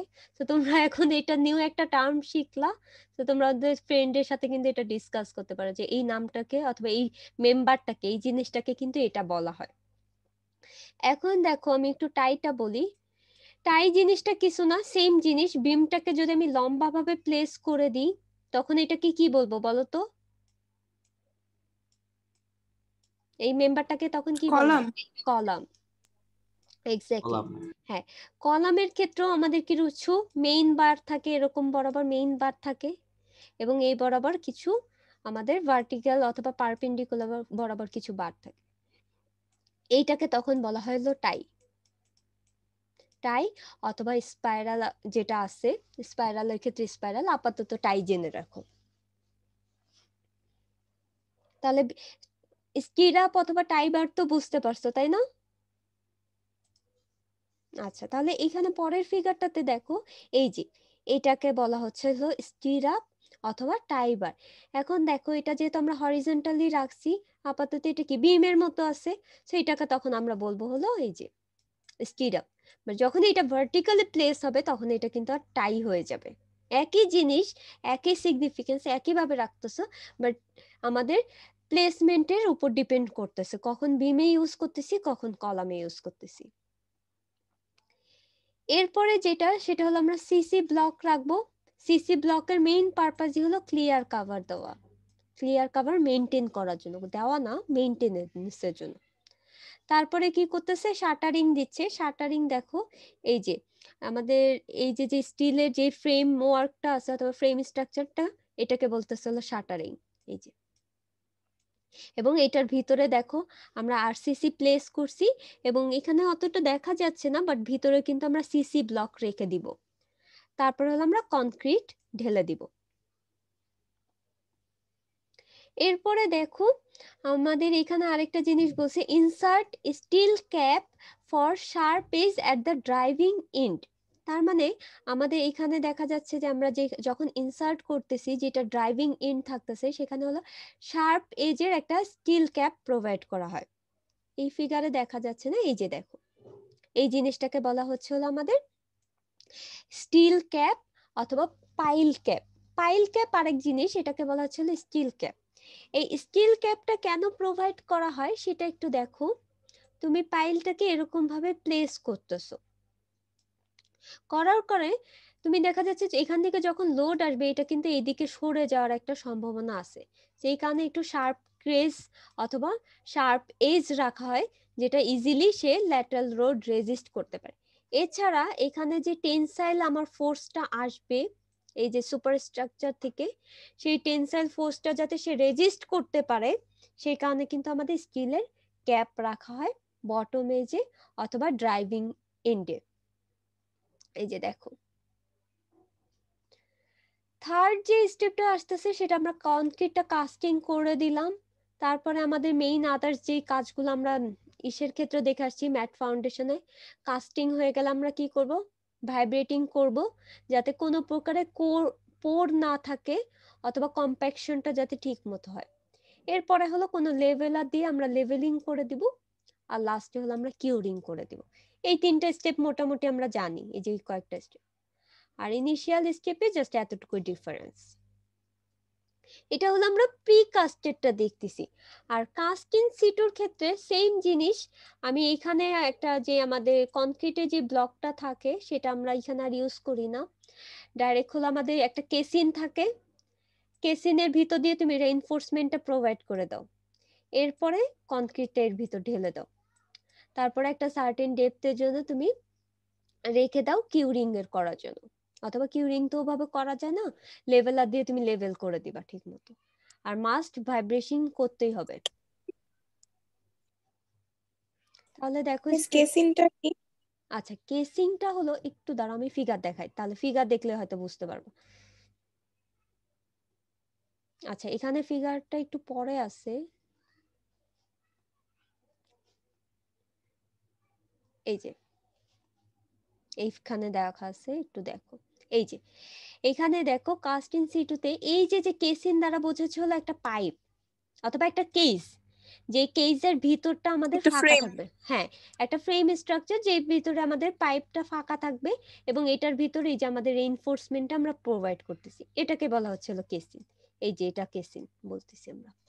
মিস কেসিন তো কাঠেরও হয় না? হ্যাঁ কেসিং তুমি কাঠেরও দিতে পারো, স্টিলের দিতে পারো, one kind of frame structure, but in general কেসে দেখা যাচ্ছে যে আমরা কাঠের দেই না, আমাদের এটাও আগে থেকেই তৈরি করা থাকে স্টিলের, দেখবা যে একটা ম্যানুফ্যাকচার আমরা ইনসার্ট করে দিচ্ছি। কাঠেরও তৈরি করা যেতে পারে, কাঠেরটা হলো মিস টেম্পোরারি। শাটারিং এর মতোই তো।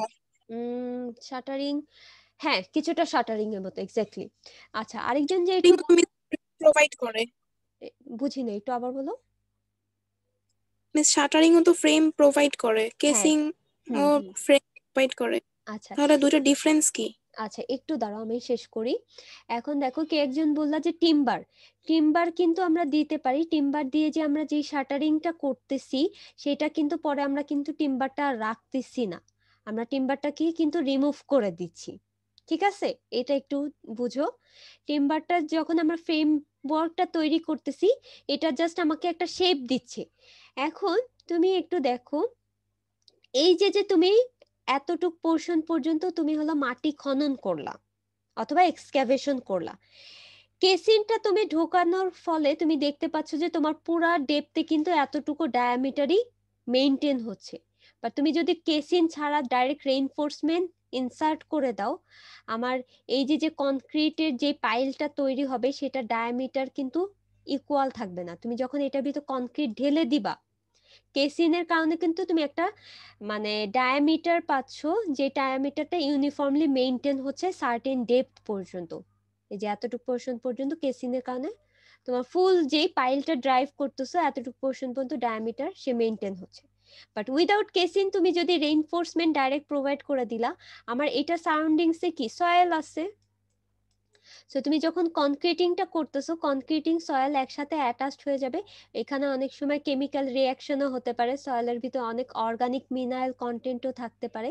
সেই ক্ষেত্রে দেখা যাচ্ছে যে আমাদের যেই স্ট্রেংথ গেইন যে হওয়ার জন্য একটা যেটা আমরা টাইমটা রেখে দিই, অথবা কিউরিং এর জন্য যতটুকু টাইম লাগে অথবা স্ট্রেংথ গেইনের জন্য যতটুকু টাইম, ওটা হয়তো বেশিও লাগতে পারে কমও লাগতে পারে।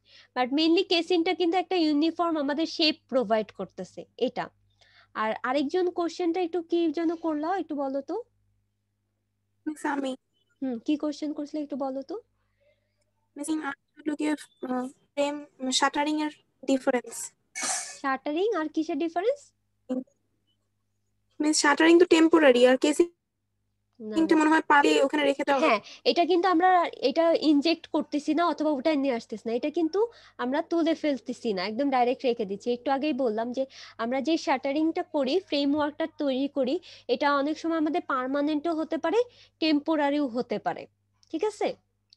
সো এখানে যে কেসিনটা আমরা ইনসার্ট করতেছি এটা কিন্তু ফুল ইউনিফর্মিটি মেইনটেইন করে আমাদের ডায়ামিটারটা দিয়ে দিচ্ছে, এটা কিন্তু আমরা আর পরে সরায় নিয়ে আসতেছি না। এটার মাঝখান দিয়ে হলো আমরা কনক্রিটিংটা করি, আর এই জিনিসটাকে বলা হচ্ছে হলো কেসিন। তাহলে কোশ্চেন যারা করছো তারা কি ক্লিয়ার হয়েছে এখন? জি মিস। জি মিস। আচ্ছা আচ্ছা, একটু দেখো এই যে যেহেতু এখানে একটা জিনিস আছে, তোমরা যে জিনিসটা করলা শাটারিং আর হলো কেসিন যেটা, অথবা আরেকটা কি যেন টার্ম বললা, একটু আবার বলো তো, আমি ভুলে গেলাম। শাটারিং আর কেসিং। আচ্ছা, শাটারিং আর কেসিং। এইখানে দেখো আমরা কিন্তু এই যে যে টেম্পোরারি যে ফ্রেমওয়ার্কটা করতেছি এটাকে কিন্তু আমরা শাটারিং বলতেছি, এবং শাটারিংটাকে কিন্তু আমরা রিমুভ করে দিচ্ছি। এখন অনেক সময় দেখা যাচ্ছে যে আমরা যখন কাস্ট ইন সিটু করি, কাস্ট ইন সিটু যখন করি, প্রিকাস্টের ক্ষেত্রে তো আমরা শাটারিং করে একটা ইউনিফর্ম শেপে, এখানে দেখো একটা রেক্টেঙ্গেল শেপ আমরা মেইনটেইন করতে পারতেছি। বাট আমরা যখন কাস্ট ইন সিটু করি তখন হলো আমাদের শাটারিংটা একদম পার্মানেন্ট করে দিচ্ছি, তখন আমাদের ফ্রেমওয়ার্কটা কিন্তু আর ওঠানোর কোনো স্কোপ থাকতেছে না। তো এইখানে এই যে তোমাকে যেটা বললাম কেসিনের ক্ষেত্রে, আমি পরের যে ফিগারটা দেখালাম, ভিতর হ্যাঁ ভিতরে থেকে যাচ্ছে ওটা, ওটা আর আমরা উঠাচ্ছি না। তার মানে কেসিং এর উপরই শাটারিং দেওয়া। না, কেসিনটাই তো তোমার শাটারিং হিসেবে, একটু ভালো মতো দেখো, প্রিকাস্টের কিন্তু আমরা স্টেপ দেখতেছি, একটু ভালো মতো দেখো, প্রিকাস্টের স্টেপ দেখতেছো কিন্তু, সরি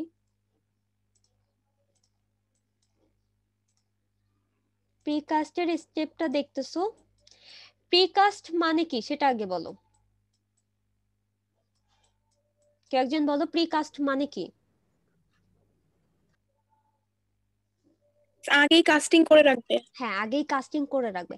এখন একটু আগে আমরা কিন্তু কয়েকটা জিনিস দেখলাম, সার্কুলার হতে পারে, রেক্টেঙ্গেল হতে পারে, অথবা অক্টাগন শেপের হতে পারে। মেইনলি শাটারিংটা কেন করা হয় সেটা একটু বলো তো, শাটারিংটা কেন করি আমরা?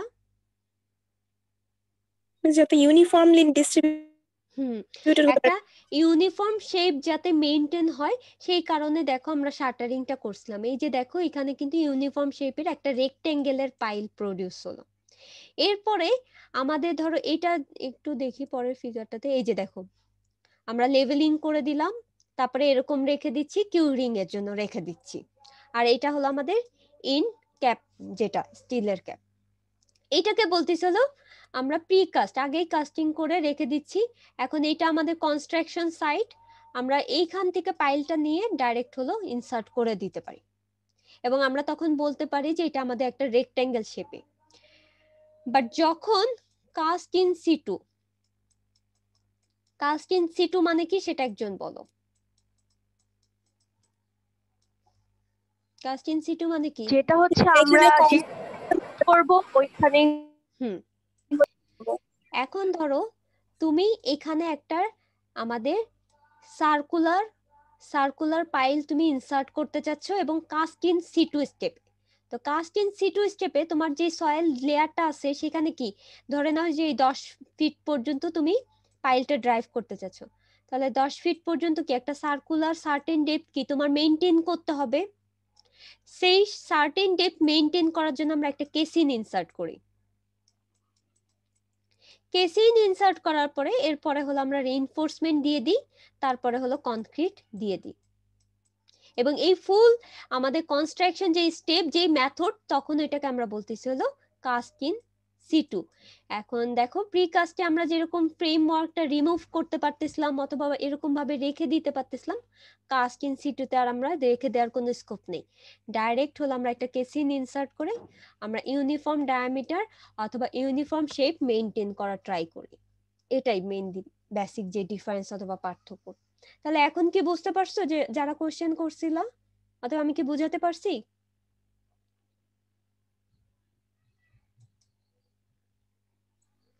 জি মিস। আচ্ছা যে কোশ্চেন করছিল সে কি বুঝছো মিস কিনা? তার মানে এখানে যে ছবিটা দেখা যাচ্ছে এটা হচ্ছে প্রিকাস্টের ছবি, হ্যাঁ এটা আর কাস্ট ইন প্রিকাস্টের সিটু ডিরেক্ট কাস্টিং অ্যাপ্লাই করা হবে। সিটটা একদম ডাইরেক্ট আমরা অ্যাপ্লাই করতেছি। এরকম দেখবা জি যে মিস। অনেক সময় পাইল এরকম তোমরা অনেক বড় বড় এরকম পাইল হলো আমরা তৈরি করে রেখে দিই, এগুলাকে বলা হলো প্রিকাস্ট।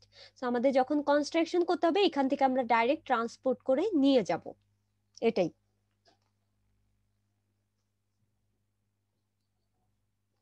আর এটার তুমি অ্যাডভান্টেজ থেকেই কিন্তু বুঝতে পারতেছো আমরা যে কনস্ট্রাকশন গুলা করলাম অনেক সময় দেখা যাচ্ছে আন্ডার ওয়াটার কনস্ট্রাকশনের ক্ষেত্রে যদি আমরা করতে চাই তাহলে কাস্ট ইন সিটু করাটা আমাদের এর জন্য একটু ডিফিকাল্ট হয়ে যাবে, আমরা প্রিকাস্ট করলে ইজিলি করে ফেলতে পারবো। আবার দেখো আমরা যে কোনো শেপেও কিন্তু প্রিকাস্টের ক্ষেত্রে করতে পারতেছি। আর এটা ডিসঅ্যাডভান্টেজ যেটা একটু দেখো, যেহেতু কনক্রিটের করতেছি অথবা আরসিসির করতেছি এগুলো কিন্তু অনেক লোড হয় অথবা যেটার ওয়েটটা অনেক বেশি থাকে, সেই ক্ষেত্রে দেখা যাচ্ছে যে আমাদের ট্রান্সপোর্টেশন কস্ট বেড়ে যাচ্ছে। অথবা তুমি যে ড্রাইভ করবা, এই যে দেখো আমি যেখানে বললাম এই পাইলটাকে যে তুমি ড্রাইভ করবা এখানে, এটা কি ভার্টিক্যাল ভাবে ড্রাইভ করতে হবে, যেহেতু কনক্রিটে এত লম্বা একটা বড় স্ট্রাকচার তোমার ড্রাইভ করতে কি তুমি কি ম্যানুয়ালি করতে পারবা? অবভিয়াসলি তোমার ইকুইপমেন্ট লাগবে এবং লেবার কস্ট লাগবে, সেটা হ্যান্ডেলিং এও একটা ডিফিকাল্টিস। আর প্রিকাস্টের ক্ষেত্রে কিন্তু আমরা লঙ্গার ডেপথের করতে পারি না, কাজ একটা ডেপথের লিমিটেশন আছে, এত ডেপথ পোরশন পর্যন্ত তোমরা প্রিকাস্ট করতে পারবা। এরপরে দেখো পাইল ড্রাইভিং, যেটা আমি তোমাদেরকে মাত্রই বলে আসলাম আমরা যে ড্রাইভ করব এটা কিভাবে ড্রাইভ করব, অবভিয়াসলি কোনো কিছুর মাধ্যমে ড্রাইভ করতে হবে, সেটা আমরা হ্যামারিং করতে পারি, হ্যামার করে করে ড্রাইভ করতে পারি, অথবা কোনো বোরিং করে রাখলাম এরকম একদম কোনো বোর হোল করে রাখলাম, তারপর হলো ডাইরেক্ট এটা ভিতর ইনসার্ট করে দিতে পারি। সেটা জাস্ট কয়েকটা প্রসেস বলছে যে কিভাবে তুমি ড্রাইভ করতে পারো। আচ্ছা এরপরে দেখো কাস্ট ইন সিটু। আচ্ছা তোমাদেরকে কি আমি একটু ব্রেক দিব তারপরে শুরু করব, বলো তো নাকি আমি কন্টিনিউ করব? ম্যাম একটা কোশ্চেন ছিল। হ্যাঁ বলো। আমরা ওই যে করলাম যে মানে কেসিং করলাম যে ম্যাম হুম একটা ওইটাকে ম্যাম বোরিং এর মাধ্যমে করে তারপরে এর ভিতরে করা হয়। হ্যাঁ কেসিনটা যখন করবা তখন অবভিয়াসলি কি ফিগারটা দেখলে হয়তো বুঝতে পারবা, এই যে দেখো এরকম আমাদের 3 প্যাডের একটা হলো ফার্স্ট আমাদের ওয়াশ বোরিং করে নিতে হয়, এরপরে হলো এরকম সার্টেন টাইপের হলো আমাদের একটা অগার প্লেস করে নিতে হয়, দেন তারপরে এখানে যে সয়েলটা আছে সেটাকে আমরা উঠায় নিয়ে আসি অথবা এক্সকেভেট করে নিয়ে আসি। এই যে দেখো আমরা একটা টেম্পোরারি কেসিন প্লেস করতেছি যেটার মাধ্যমে আমরা ওয়াশ বোরিং করব, এটা আরো ডিটেলস আমি পড়াতে চাচ্ছিলাম। এই যে দেখো তারপরে এখানে হলো আমরা একদম আমাদের যখন একটা ভার্টিক্যাল কোনো হয়ে যাচ্ছে অথবা হলো তৈরি হয়ে যাচ্ছে এক্সক্যাভেশন, সেই ক্ষেত্রে আমরা একটা কেসিন প্লেস করি, তারপরে হলো আমরা আমাদের মেইন রেইনফোর্সমেন্ট যেটা আছে সেটা হলো প্লেস করি। জি মিস। বলো আর কেউ কিছু বলছিল?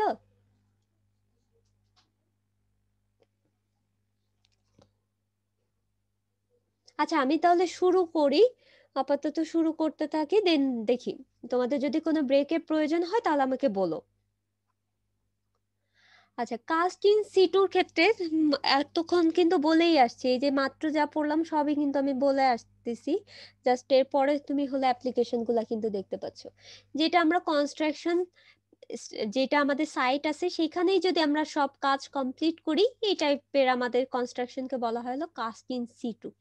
সো কাস্ট ইন সিটুতে আমাদের এই যে দেখো এখানেই লেখা আছে একটা বোরহোল আমাদের তৈরি করে নিতে হয়। সো বোরহোল করার যে মেথড অথবা টেকনিক সেগুলো কি আমরা আগে পড়ে আসছি। আমরা এক্সক্যাভেশন করতে পারি, ট্রেঞ্চ করতে পারি, ড্রিফটিং করতে পারি, আরো অনেক কিছু কিন্তু দেখে আসছি। সো এই ড্রিফটিংটা হয় আমরা ওয়াশ বোরিং করতে পারি, অথবা অগার বোরিং অথবা রোটারি যে বোরিংটা আছে সেভাবে করতে পারি। করার পরে কি করব, আমাদের রেইনফোর্সমেন্ট প্লেসের জন্য একটা আমাদের কেসিং প্লেস করতে হবে, যেখানে আমাদের ইউনিফর্মলি একটা শেপ মেনটেন হয়। তারপরে আমরা রেইনফোর্সমেন্টটা প্লেস করব, তারপরে কনক্রিট ঢালবো অথবা পোর করব, দেন এরপরে আমরা এটাকে কাস্ট হতে রেখে দিব। এবং এই যে যে জিনিসটা আছে এটাকে বলা হচ্ছে, অথবা এই মেথডটাকে আমরা বলতেছিল কাস্ট ইন সিটু। আর প্রিকাস্টে হলো আমরা দেখা যাচ্ছে আগেই তৈরি করে রাখতেছিলাম পাইলগুলো। এখানে মিস দেখো, বলো। কাস্ট হুম। মিস কাস্ট ইনস্টিটিউটে কি আমাদের কিউরিং বা লেভেলিং এগুলো দরকার হয় না? হ্যাঁ, লেভেলিং তো শোনো, লেভেলিং যে জিনিস এটা হলো এই যে আগের স্টেপে দেখো, এই স্টেপগুলো কমন, এই যে তোমাদের মাত্র যেটা দেখালাম এই স্টেপগুলা কমন, এই স্টেপগুলো কমন। বাট এইখানে দেখা যাচ্ছে আমরা কিউরিংটা ওভাবে করতে পারি না, কিউরিংটা ওভাবে করতে পারি না। কিন্তু একটু ফিগারটা দেখলে হয়তো বুঝতে পারবা, এই ফিগারটা দেখো, এই যে এইখানে যেরকম ছালা অথবা কোনো বস্তা টাইপের দিয়ে রাখছে, যেটা কি করতেছে আমাদের কিউরিং এর জন্য হেল্প করতেছে, অথবা আমি এটাতে পানি দিয়ে দেন তারপরে হলো ভেজা কিছু কাপড় দিয়ে রাখতেছি। সেই ক্ষেত্রে আমাদের কাস্ট ইন সিটুতে করা হয় কি, আমাদের উপরের লেভেলে আমাদের দেখা যাচ্ছে যে কোনো ওয়েটের জিনিস রেখে দিই, অথবা উপরে আমরা কিউরিংটা করি। বাট আমরা পুরো স্ট্রাকচারে কিন্তু তখন আর কিউরিং করতে পারতেছি না, বাট কিউরিং করা হয়। কিউরিং তোমার এটা একদম কমন, সব জায়গাতেই কিউরিং করতে হবে। বাট এখানে যেরকম ফুল মেম্বার আমি রেখে দিয়ে কিউর করার জন্য একটা রেখে দিচ্ছি, ওটা আর করতে পারতেছ না। তখন ধরো এখানে আমি কোনো কিছু কিউরিং এর জন্য ভেজা অথবা আমাদের কোনো পানি এটার উপর দিতে পারি।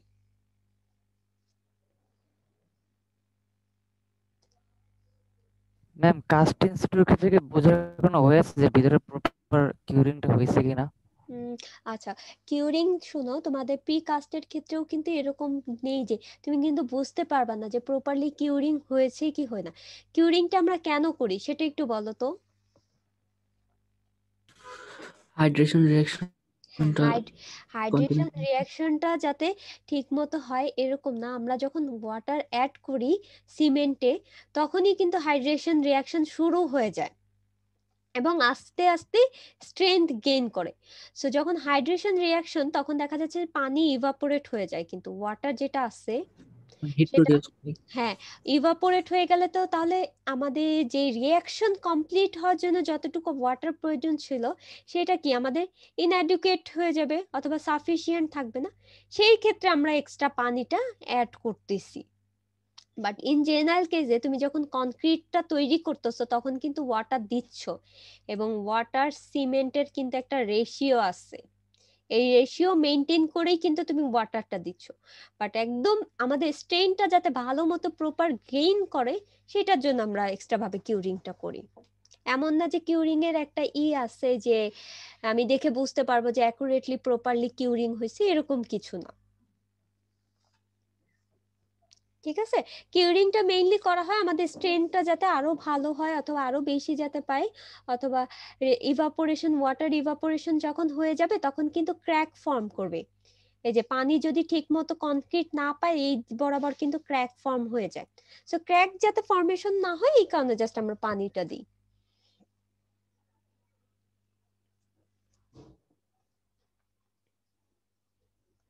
বোঝা গেছে?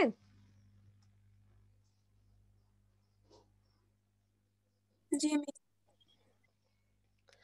আচ্ছা, এরপরে দেখো এখন আমি হলো আমাদের কাস্ট ইন সিটু যে পাইলগুলো আছে সেই পাইলগুলার হলো আমাদের স্টেপগুলো দেখব। লাস্টের স্টেপগুলো তো সিমিলার, সো আমাদের এখন কি করতে হবে, আমাদের একটা এক্সক্যাভেশন করতে হবে। যে এক্সক্যাভেশনটা আমরা করতেছি হলো ওয়াশ বোরিং এর মাধ্যমে। আমরা কিন্তু এখানে অগার বোরিং অথবা রোটারি বোরিংও ইউজ করতে পারতাম। সো জাস্ট ওয়াশ বোরিং এর ভিতরে আমরা দেখানো ট্রাই করতেছি। সো ওয়াশ বোরিং এর স্টেপ তো আমরা জানি কিভাবে কি করা হয়, সেটা আমি আর তোমাদেরকে তাহলে আপাতত বলতেছি না।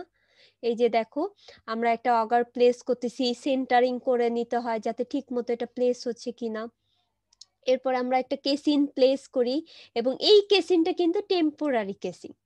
যে কেসিনটা প্লেস করার মাধ্যমে আমাদের যে সয়েলটা আছে, অথবা এখানে ধরো সয়েল ডেপথ, এই কেসিনটা বসাচ্ছ অথবা ইনসার্ট করতে চাচ্ছ, তার মানে আস্তে আস্তে তুমি এক্সক্যাভেট করতেছো, এবং পরে এই কেসিনটা কিন্তু তুমি সরায় নিয়ে যাচ্ছ। আর এই কেসিনটা কেন আমরা ইনসার্ট করি সেটা একটু দেখো। আমাদের এই যে সারাউন্ডিং যে সয়েলটা আছে সেটা যাতে কলাপস হয়ে ভিতরে চলে না আসতে পারে। তুমি যখনই আস্তে আস্তে এক্সক্যাভেট করে নিচে যাবা, এই সয়েলগুলা কিন্তু এখানে চলে আসার ট্রাই করবে। সো এই সয়েল যাতে কলাপস করে ভিতরে না চলে আসে, সেই কারণে হলো আমরা কেসিংটা প্লেস করি। এবং এটা আপাতত আমরা ওয়াশ বোরিং এর ক্ষেত্রে ইনিশিয়ালি টেম্পোরারি কেসিং প্লেস করতেছি। তারপরে দেখো আমাদের কি থাকে, একটা হস পাইপ থাকে অথবা একটা পাইপের কানেকশন থাকে পাম্পের সাথে, যে কানেকশনের মাধ্যমে পানিটা অথবা এই পাইপের ভিতর দিয়ে, তোমাদের মনে হয় ওয়াশ বোরিংটা একদম ভালো মতো আমি দেখাইছিলাম, এরকম একটা হস পাইপ থাকে, আর এটার সাথে হলো আমাদের পাম্প কানেক্ট থাকে। সেইখানে পানিটা এরকম ভাবে আস্তে আস্তে যায়, অনেক বেশি প্রেসারে প্রেস করে অথবা জেট হিসেবে কাজ করে, এবং দেন আস্তে আস্তে এখানে যে সয়েলগুলো আছে সেগুলো হলো আমাদের ডিটেরিয়ট অথবা ভাঙার ফ্র্যাকচার হয়, এবং আস্তে আস্তে এটার উপর দিয়ে এদিক দিয়ে চলে আসে, এই যে এদিক দিয়ে আসে। আর এখানে আরেকটা পাইপ থাকে, আর এই ট্যাঙ্কে হলো আমাদের এই সয়েলগুলা কালেক্ট হয়। সো এইখানে দেখো যে সয়েলটা কালেক্ট হচ্ছে এটা কিন্তু স্ল্যারি ফর্ম হচ্ছে। স্ল্যারি দ্বারা কি বোঝাচ্ছে, আমাদের কাদামাটি, কাদামাটিকেই আমরা বলতেছি হলো স্ল্যারি। তাহলে এই যে দেখো আমাদের কিভাবে কি বলতেছে, ওয়াটার সাপ্লাই দেওয়া হচ্ছে হস পাইপের মাধ্যমে। সো এটা কিন্তু আমরা জানি, এটা আমি একদম তোমাদেরকে ফিগার সহ ডিটেলস দেখাইছি। এরপরে দেখো এখানে আরেকটা জিনিস বলছে, এটা অনেক বেশি ইম্পর্টেন্ট, ইউজিং বেন্টোনাইট। আমরা যখন ওয়াটার দিচ্ছি, এই যে যে পাইপের ভিতর দিয়ে দেখো, এই পাইপের ভিতর দিয়ে যখন ওয়াটারটা দিচ্ছি, এখানে আমরা অনেক সময় বেন্টোনাইট অ্যাড করি। বেন্টোনাইট অ্যাড করলে দেখা যাচ্ছে ওয়াটারটা কিছুটা স্ল্যারি ফর্ম হচ্ছে। এই যে দেখো, বেন্টোনাইটটা আমি ওয়াটারের সাথে অ্যাড করলে আমাদের যে ওয়াটারটা সেটা খুব লিকুইড থাকতেছে না, খুব ডেন্স কন্ডিশন হয়ে যাচ্ছে। এখন এই যে যে সয়েলটা একটু ডেন্স হলো, একদম যে লিকুইড থাকলে দেখা যাচ্ছে যে আমাদের প্রেসারটা কিন্তু সে ঠিক মতো নিতে পারবে না। সো আমাদের সয়েলের প্রেসারটা যে যাতে নিতে পারে, এই কারণে আমরা বেন্টোনাইট ইউজ করি। সো তোমাদের এরকম কিন্তু কোশ্চেন করা হয়, why bentonite is used in cast in situ construction. তাহলে এটার মেইন যে রিজনটা, আমাদের ওয়াটারের সাথে যখন আমরা বেন্টোনাইট ইউজ করি তখন আমাদের ওয়াটারটা একটু ডেন্স কন্ডিশনে হয়, যার ফলে আমাদের ওয়াটারটা একটা প্রেসার সে ক্যারি করতে পারে, সয়েলের প্রেসার, এবং এটা সার্টেন ডেপথে সে ক্যারি করতে পারে।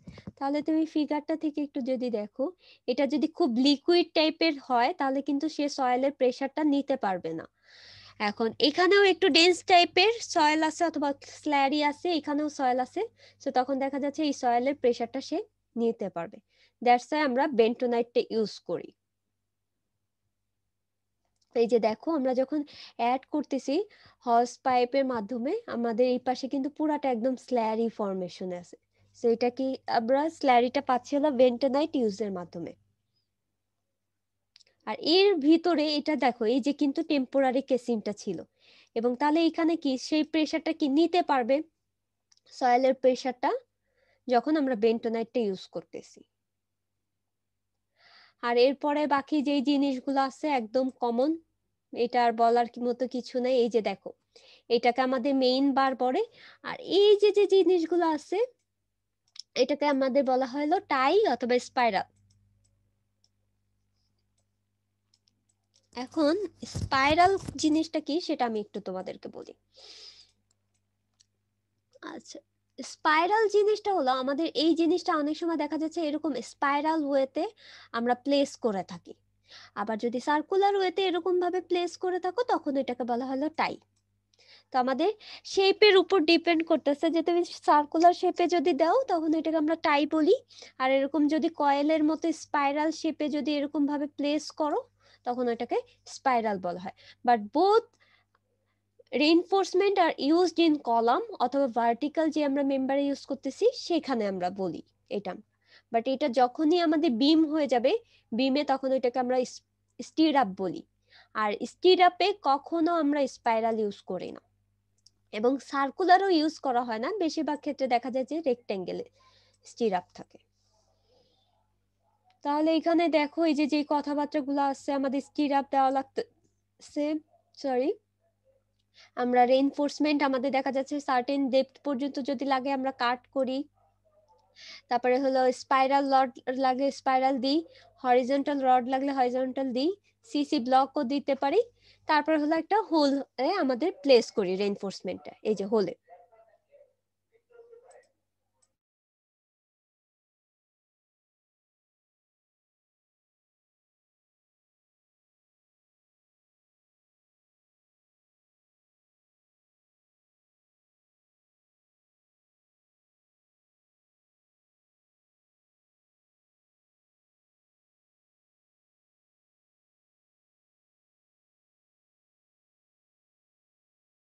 আচ্ছা, এরপরে দেখো থার্ড যে স্টেপটা আমাদের থাকতেছে সেটা হলো আমাদের ওয়েল্ডিং করে দাও। ওয়েল্ডিং দ্বারা বোঝাচ্ছে আমরা আরেকটা আনাদার কেসিং কিন্তু আমাদের প্রয়োজন। এই যে আমরা যে টেম্পোরারি কেসিংটা ইউজ করছিলাম ওয়াশ বোরিং এর ক্ষেত্রে সেটা তো আমরা অলরেডি উঠাই ফেলি আমাদের বোরিং কমপ্লিট হয়ে গেলে।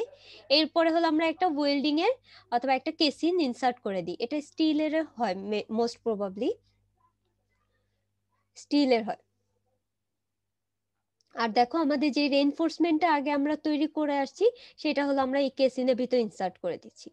এরপরে আর কিছুই না, তোমাদের হলো রেডিমেড কনক্রিট থাকতে পারে। এই যে দেখো রেডিমেড কনক্রিটটা আমরা কোনো মেশিনের মাধ্যমে আমরা হলো এই যে একটা মানে কনিক্যাল শেপের ফ্ল্যাক্সের ভিতর দিয়ে হলো আমরা কনক্রিটিংটা পোর করি যাতে অ্যাকুরেটলি এটার ভিতরে যায়। এই যে দেখো ভিতরে কিন্তু আমাদের কেসিন আছেই, এখানে হয়তো দেখা যাচ্ছে না বাট ভিতরে কেসিন আছে, এবং এই কেসিনের মাধ্যমে আমাদের কনক্রিটের ভিতরে যে রেইনফোর্সমেন্ট গুলো আছে সেগুলো হলো যাচ্ছে। আর এইখানে যে কনক্রিটটা ইউজ করি অনেক সময় দেখা যাচ্ছে যে আমরা এদের কিছু মানে ভেহিকেল দেখবা তোমরা রাস্তাঘাটে হয়তো দেখবা যে যেটা হলো একদম অলরেডি কনক্রিট মিক্সড করাই থাকে, এবং ওই ইকুইপমেন্টটা অথবা ওই ভেহিকেলটা আমাদের কনস্ট্রাকশন সাইটে এসে এরকম জাস্ট কনক্রিট গুলাকে পোর করে থাকে। এই যে ফানেল টাইপের একটা শেপ রাখে, এটার ভিতর দিয়ে আমাদের কনক্রিটটা পোর হচ্ছে। এরপরের স্টেপগুলো তো আর বলার কিছুই নেই, ভাইব্রেটিং করতে হবে। কিউরিং কিন্তু এখানেও বলছি যে কিউরিংটা কিন্তু আমরা করবই, আর কিউরিংটা এটা 28 ডেজ এর করতে হয়। আর তারপরে হলো দেখা যাচ্ছে যে আমাদের অনেক সময় যেটা লেভেলটা আছে এই যে দেখো উপরের লেভেলটা অনেক সময় এক্সিস আমাদের কনক্রিট পড়ে যেতে পারে, সেগুলা ইমপিওর যে কনক্রিট অথবা আননেসেসারি যে কনক্রিট সেটা লেভেলারের মাধ্যমে আমরা রিমুভ করে দিব। আর লাস্টে যেটা সেটা হলো আমাদের একটা পাইল ক্যাপ কনস্ট্রাকশন করা হয়। তো এখানে একটু দেখো এই যে এখানে আমরা একটা ক্যাপের মতো কনস্ট্রাকশন করি, এই ক্যাপটাকে বলা হলো পাইল ক্যাপ। এখন এই ক্যাপটা আমরা যখন লেভেল করে দিব, লেভেল করে দেওয়ার পরে পাইলের সাথে হয়তো আমরা এটাকে অ্যাটাচ করে দিতে পারি অথবা কনক্রিটিং করে দিতে পারি পাইল ক্যাপটা। এই পাইল ক্যাপের সিগনিফিকেন্সটা তোমরা যদি দেখো ফার্স্টে একটা দেখে আসছিলা কিন্তু এরকম ছিল, এরকম ভাবে দেখে আসছো, আর এটা হলো ছিল। সো এটা জাস্ট কিছুই না, আমাদের সুপার স্ট্রাকচারের লোডটা হলো ফার্স্টে পাইল ক্যাপে আসে, দেন তারপরে পাইল ক্যাপ থেকে পাইলে হলো ডিস্ট্রিবিউট করে দেয়, জাস্ট একটা মিডিয়া হিসেবে কাজ করতেছে। যেটা হলো ডাইরেক্ট পাইলের উপর যাতে না আসে আমাদের সুপারস্ট্রাকচারাল লোডটা। এটার হলো আমাদের পাইল কনস্ট্রাকশন করা হয়ে গেলে দেন তারপরে আমরা প্লেস করে দিই। তোমরা অনেক সময় দেখবা যে বিভিন্ন গার্ডার অথবা ব্রিজের উপরের দিকে যে থাকে ওইখানে কিন্তু বেয়ারিং টাইপের ক্যাপ থাকে অথবা পাইল ক্যাপ থাকে, এটা দেখতে পাবা। হয়তো ফ্লাইওভার গুলাতে নিচে দেখবা যে এরকম টাইপের একটা ফাঁকা পোর্শন আছে, এই যে এখানে কিছু ফাঁকা রাখা হয় অথবা এখানে রেখে এই জিনিসটাকে বলা হলো পাইল ক্যাপ, পাইলের উপরে যেটা তুমি প্লেস করতেছো।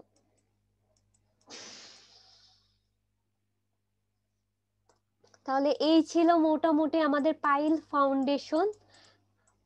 প্রিকাস্ট দেখতে পেলাম, কাস্ট ইন সিটু দেখতে পেলাম, আর প্রি স্টেজটা আমি তোমাদেরকে ইন জেনারেল একটু আলোচনা করছি। এটা তোমরা 4-1 একদম আরো ইলাবোরেটলি জানতে পারবা কি টাইপ আছে অথবা কিভাবে কি করা হয়। ঠিক আছে, তাহলে যদি তোমাদের এতটুক পোর্শন পর্যন্তই আমি রাখতেছি আপাতত আজকের ক্লাসটা। এখন বলো এইটুক পোর্শন পর্যন্ত কারো কোনো কোশ্চেন আছে কিনা?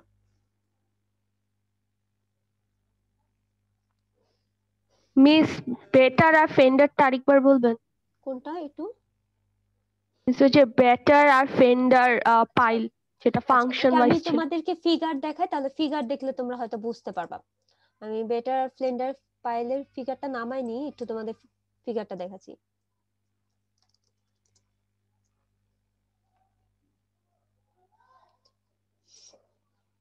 এই ফিগারটা তখনও আমি দেখাতে গিয়েছিলাম, একটু দেখো। আচ্ছা, এই যে আমার যে এই পাশে ফিগারটা কি দেখতে পাচ্ছ তোমরা? একটু কার্সরটা।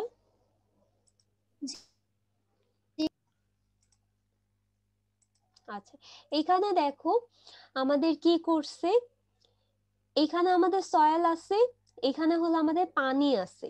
ঠিক আছে, পানির নিচে তুমি হলো একটা ব্রিজ কনস্ট্রাকশন করতে চাচ্ছ, এই জিনিসটাকে তোমাকে বলা হয় হলো অ্যাবার্টমেন্ট। নামটা একটু কঠিন লাগতে পারে আপাতত, বাট পরবর্তী সেমিস্টার গুলাতে নামগুলোর সাথে ইউজ টু হবে।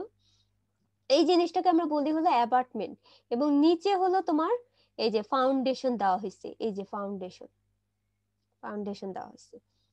আর এখানে দেখো শীট পাইল কিন্তু আমরা দিছি। শীট পাইল এই যে আমাদের করাগেটেডও হতে পারে, আবার নর্মাল স্ট্রেটও হতে পারে, যাতে এই সয়েলটা এই পানির এদিকে যাতে চলে না আসে। আর এই যে যে ফাউন্ডেশনটা আছে, এই ফাউন্ডেশনে অনেক সময় যে তোমার এই যে পানির যে হাইড্রোস্ট্যাটিক লোডটা আছে সেটা ডাইরেক্ট হলো পাইলের উপর যাতে চলে না আসে, এই কারণে হলো আমরা কিছু টাইপের পাইল ইনসার্ট করি অথবা ভার্টিক্যাল মেম্বার আমরা ইনসার্ট করে থাকি। এই টাইপের পাইলকে বলা হয় হলো ফেন্ডার পাইল। এটা দেখো মেইন ফাউন্ডেশন কিন্তু এইটা, এর আগে আমি দিচ্ছি যাতে আমাদের ল্যাটারাল যে হাইড্রোস্ট্যাটিক লোডটা আছে সেটা যাতে সে রেজিস্ট করতে পারে। আর ব্যাটার পাইল যেটা আছে সেটা দেখো, এটা তো তোমাদের অ্যাঙ্কর পাইল, কারণ এটার সাথে আমরা এই যে দেখো অ্যাঙ্করিং করে কিন্তু অ্যাটাচ করে দিছি, তাহলে এটা anchor pile. So in general কেসে অনেক সময় দেখা যাচ্ছে এটা কিন্তু আমাদের ব্রেসিং হিসেবে কাজ করে, এই যে দেখো ব্রেসিং হিসেবে কাজ করতেছে। তো তুমি এই যে একটা মেম্বারকে যখন ভার্টিক্যালি প্লেস করলা আর একটা মেম্বারকে যখন ইনক্লাইন ভাবে প্লেস করলা, লোড ক্যারিং ক্যাপাসিটি কার বেশি হবে সেটা একটু বলো তো। মিস ইনক্লাইন ইনক্লাইন্ড ভার্টিক্যাল, এটা। ভার্টিক্যালি মিস বেশি নিতে পারবে না, ইনক্লাইন তো বেঁকে যেতে পারে, বেন্ডিং হতে পারে। আচ্ছা একটু ম্যাম ভার্টিক্যাল আচ্ছা আমি একটু ফিগার এঁকে দেখাই তাহলে বুঝতে পারবো। আচ্ছা আপাতত এটা দেখো, আমি ফিগারটা পরে দেখাচ্ছি। এই যে যে ইনক্লাইন ভাবে তুমি যে পাইলটা ইনসার্ট করতেছো সেটাকে বলা হচ্ছিল ব্যাটার পাইল।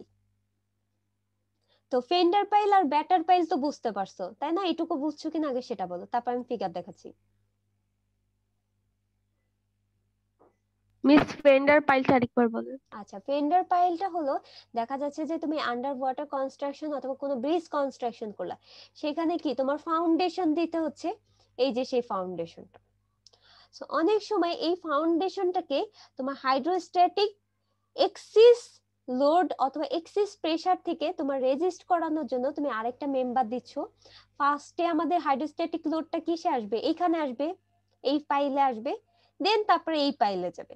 তার মানে ওয়ান কাইন্ড অফ তুমি সাপোর্ট হিসেবে অথবা প্রোটেক্টর হিসেবে প্রোভাইড করে দিচ্ছ। এই টাইপের পাইলকে বলা হলো ফেন্ডার পাইল। আর ব্যাটার পাইলটা হলো যেটা আমরা ইনক্লাইন ভাবে যদি কোনো কিছু ইনসার্ট করি। এখন ক্লিয়ার হয়েছে? জি মিস। আচ্ছা, এখন আমি তোমাদেরকে একটু ফিগারটা দেখাই। তোমার যেটা বললা, তুমি সোজা হয়ে দাঁড়ায় আছো, ঠিক আছে, সোজা হয়ে দাঁড়ায় আছো, তোমার লোড আসতেছে হলো এখানে। আচ্ছা, তুমি এই জিনিসটাকে যদি ইনক্লাইন্ড করে দাও, তাহলে এই জিনিসটাই কিন্তু ইনক্লাইন্ড হয়ে এতটুকুই আছে। ধরো কোনটা লেন্থ বেশি মনে হবে বলো তো, এইটার লেন্থ বেশি নাকি এইটার লেন্থ বেশি? ইনক্লাইন্ডের লেন্থ বেশি। আচ্ছা, ইনক্লাইন্ডের লেন্থ যখন বেশি হয়ে যাবে তখন আমাদের সারফেস এরিয়া কোনটার বেশি হবে, এটার নাকি এটার? তখন ইনক্লাইন্ড। ইনক্লাইন্ড। তখন কি এই বরাবর লোড গুলো আসতেছে না, এই বরাবর লোড গুলা? তার মানে দেখো এই যে লোড ক্যারিং ক্যাপাসিটি কিন্তু এটার বেড়ে যাচ্ছে। তার মানে ক্যারিং ক্যাপাসিটি দ্বারা বোঝাচ্ছে রেজিস্টিং, একটু হয়তো আমার মিস্টেক হতে পারে, মানে এই রেজিস্ট বেশি করতে পারবে। সেটা যদি বেন্ড হয়ে যায় তাহলে তো বেশি করতে পারবে না না, বেন্ড আমি তো এটা জিনিসটা দেখো, আমরা তো হরিজন্টাল ভাবে প্লেস করতেছি, এটাকে সেফটি অথবা প্রোটেকশনের জন্য আমি এইভাবে আরেকটা দিয়ে দিচ্ছি। এমন না যে এটা বেন্ড করে যাবে, এটা বেন্ড করে গেলে এটার লোডটা তারপরে কি এখানে আস্তে আস্তে ট্রান্সফার হবে। জিনিসটা হলো তোমার load capacity 50, load capacity 50, but তুমি একটা মিডিয়া হিসেবে কাজ করতেছো, তোমার ফ্রেন্ডকে তুমি 20 দিয়ে দিচ্ছ আর তুমি নিচ্ছ হলো 30। জিনিসটা হলো এরকম, এটা যদি একটা মেম্বার থাকতো তার ক্যাপাসিটি থাকতো 50, বাট তুমি যখন এক্সট্রা ভাবে ইনক্লাইন ভাবে একটা দিয়ে দিচ্ছ, আগে এইটা 30 ক্যারি করে নিবে, এটা 20 ক্যারি করবে, জিনিসটা এরকম। তাহলে কি ক্যাপাসিটি কি আমার বেড়ে যাচ্ছে? এখন কি বুঝতে পারছো? জাস্ট ডিস্ট্রিবিউট হয়ে যাচ্ছে অথবা প্রোটেকশন হিসেবে কাজ করতেছে সে। আর ইনক্লাইন্ড ওই যে তুমি যেটা বললা ক্র্যাক ফর্ম করা অথবা ফ্র্যাকচার হওয়া, এটা পরের জিনিস। ওটা যখন দেখা যাচ্ছে আলটিমেট একদম পিক পয়েন্টে চলে যাবে তখন হয়তো ক্র্যাক ফর্ম করে যাবে। এখন কি বুঝতে পারছো জিনিসটা? আমরা কিন্তু ব্রেসিংটাও জিনিসটা কিন্তু এই কারণে দিই, যে আমি ফার্স্টে বললাম ব্রেসিংটা কেন দেওয়া হয়। তো তুমি ব্রেসিং দিলে এটা তো ইনক্লাইন্ড হয়ে আসছে, এটা কি ইনক্লাইন্ড হয়ে ভেঙে যাওয়ার সম্ভাবনা ছিল না? বাট এটা কেন ভাঙতেছে না, এটা কিন্তু সাপোর্ট হিসেবে দিচ্ছে অথবা সাপোর্ট হিসেবে কাজ করতেছে, দ্যাটস ওয়াই।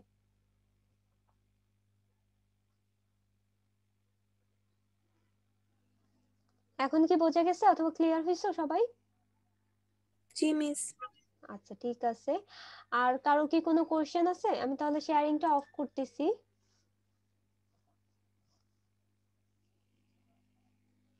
আচ্ছা, যদি কোশ্চেন না থাকে তাহলে আমি রেকর্ডিংটা অফ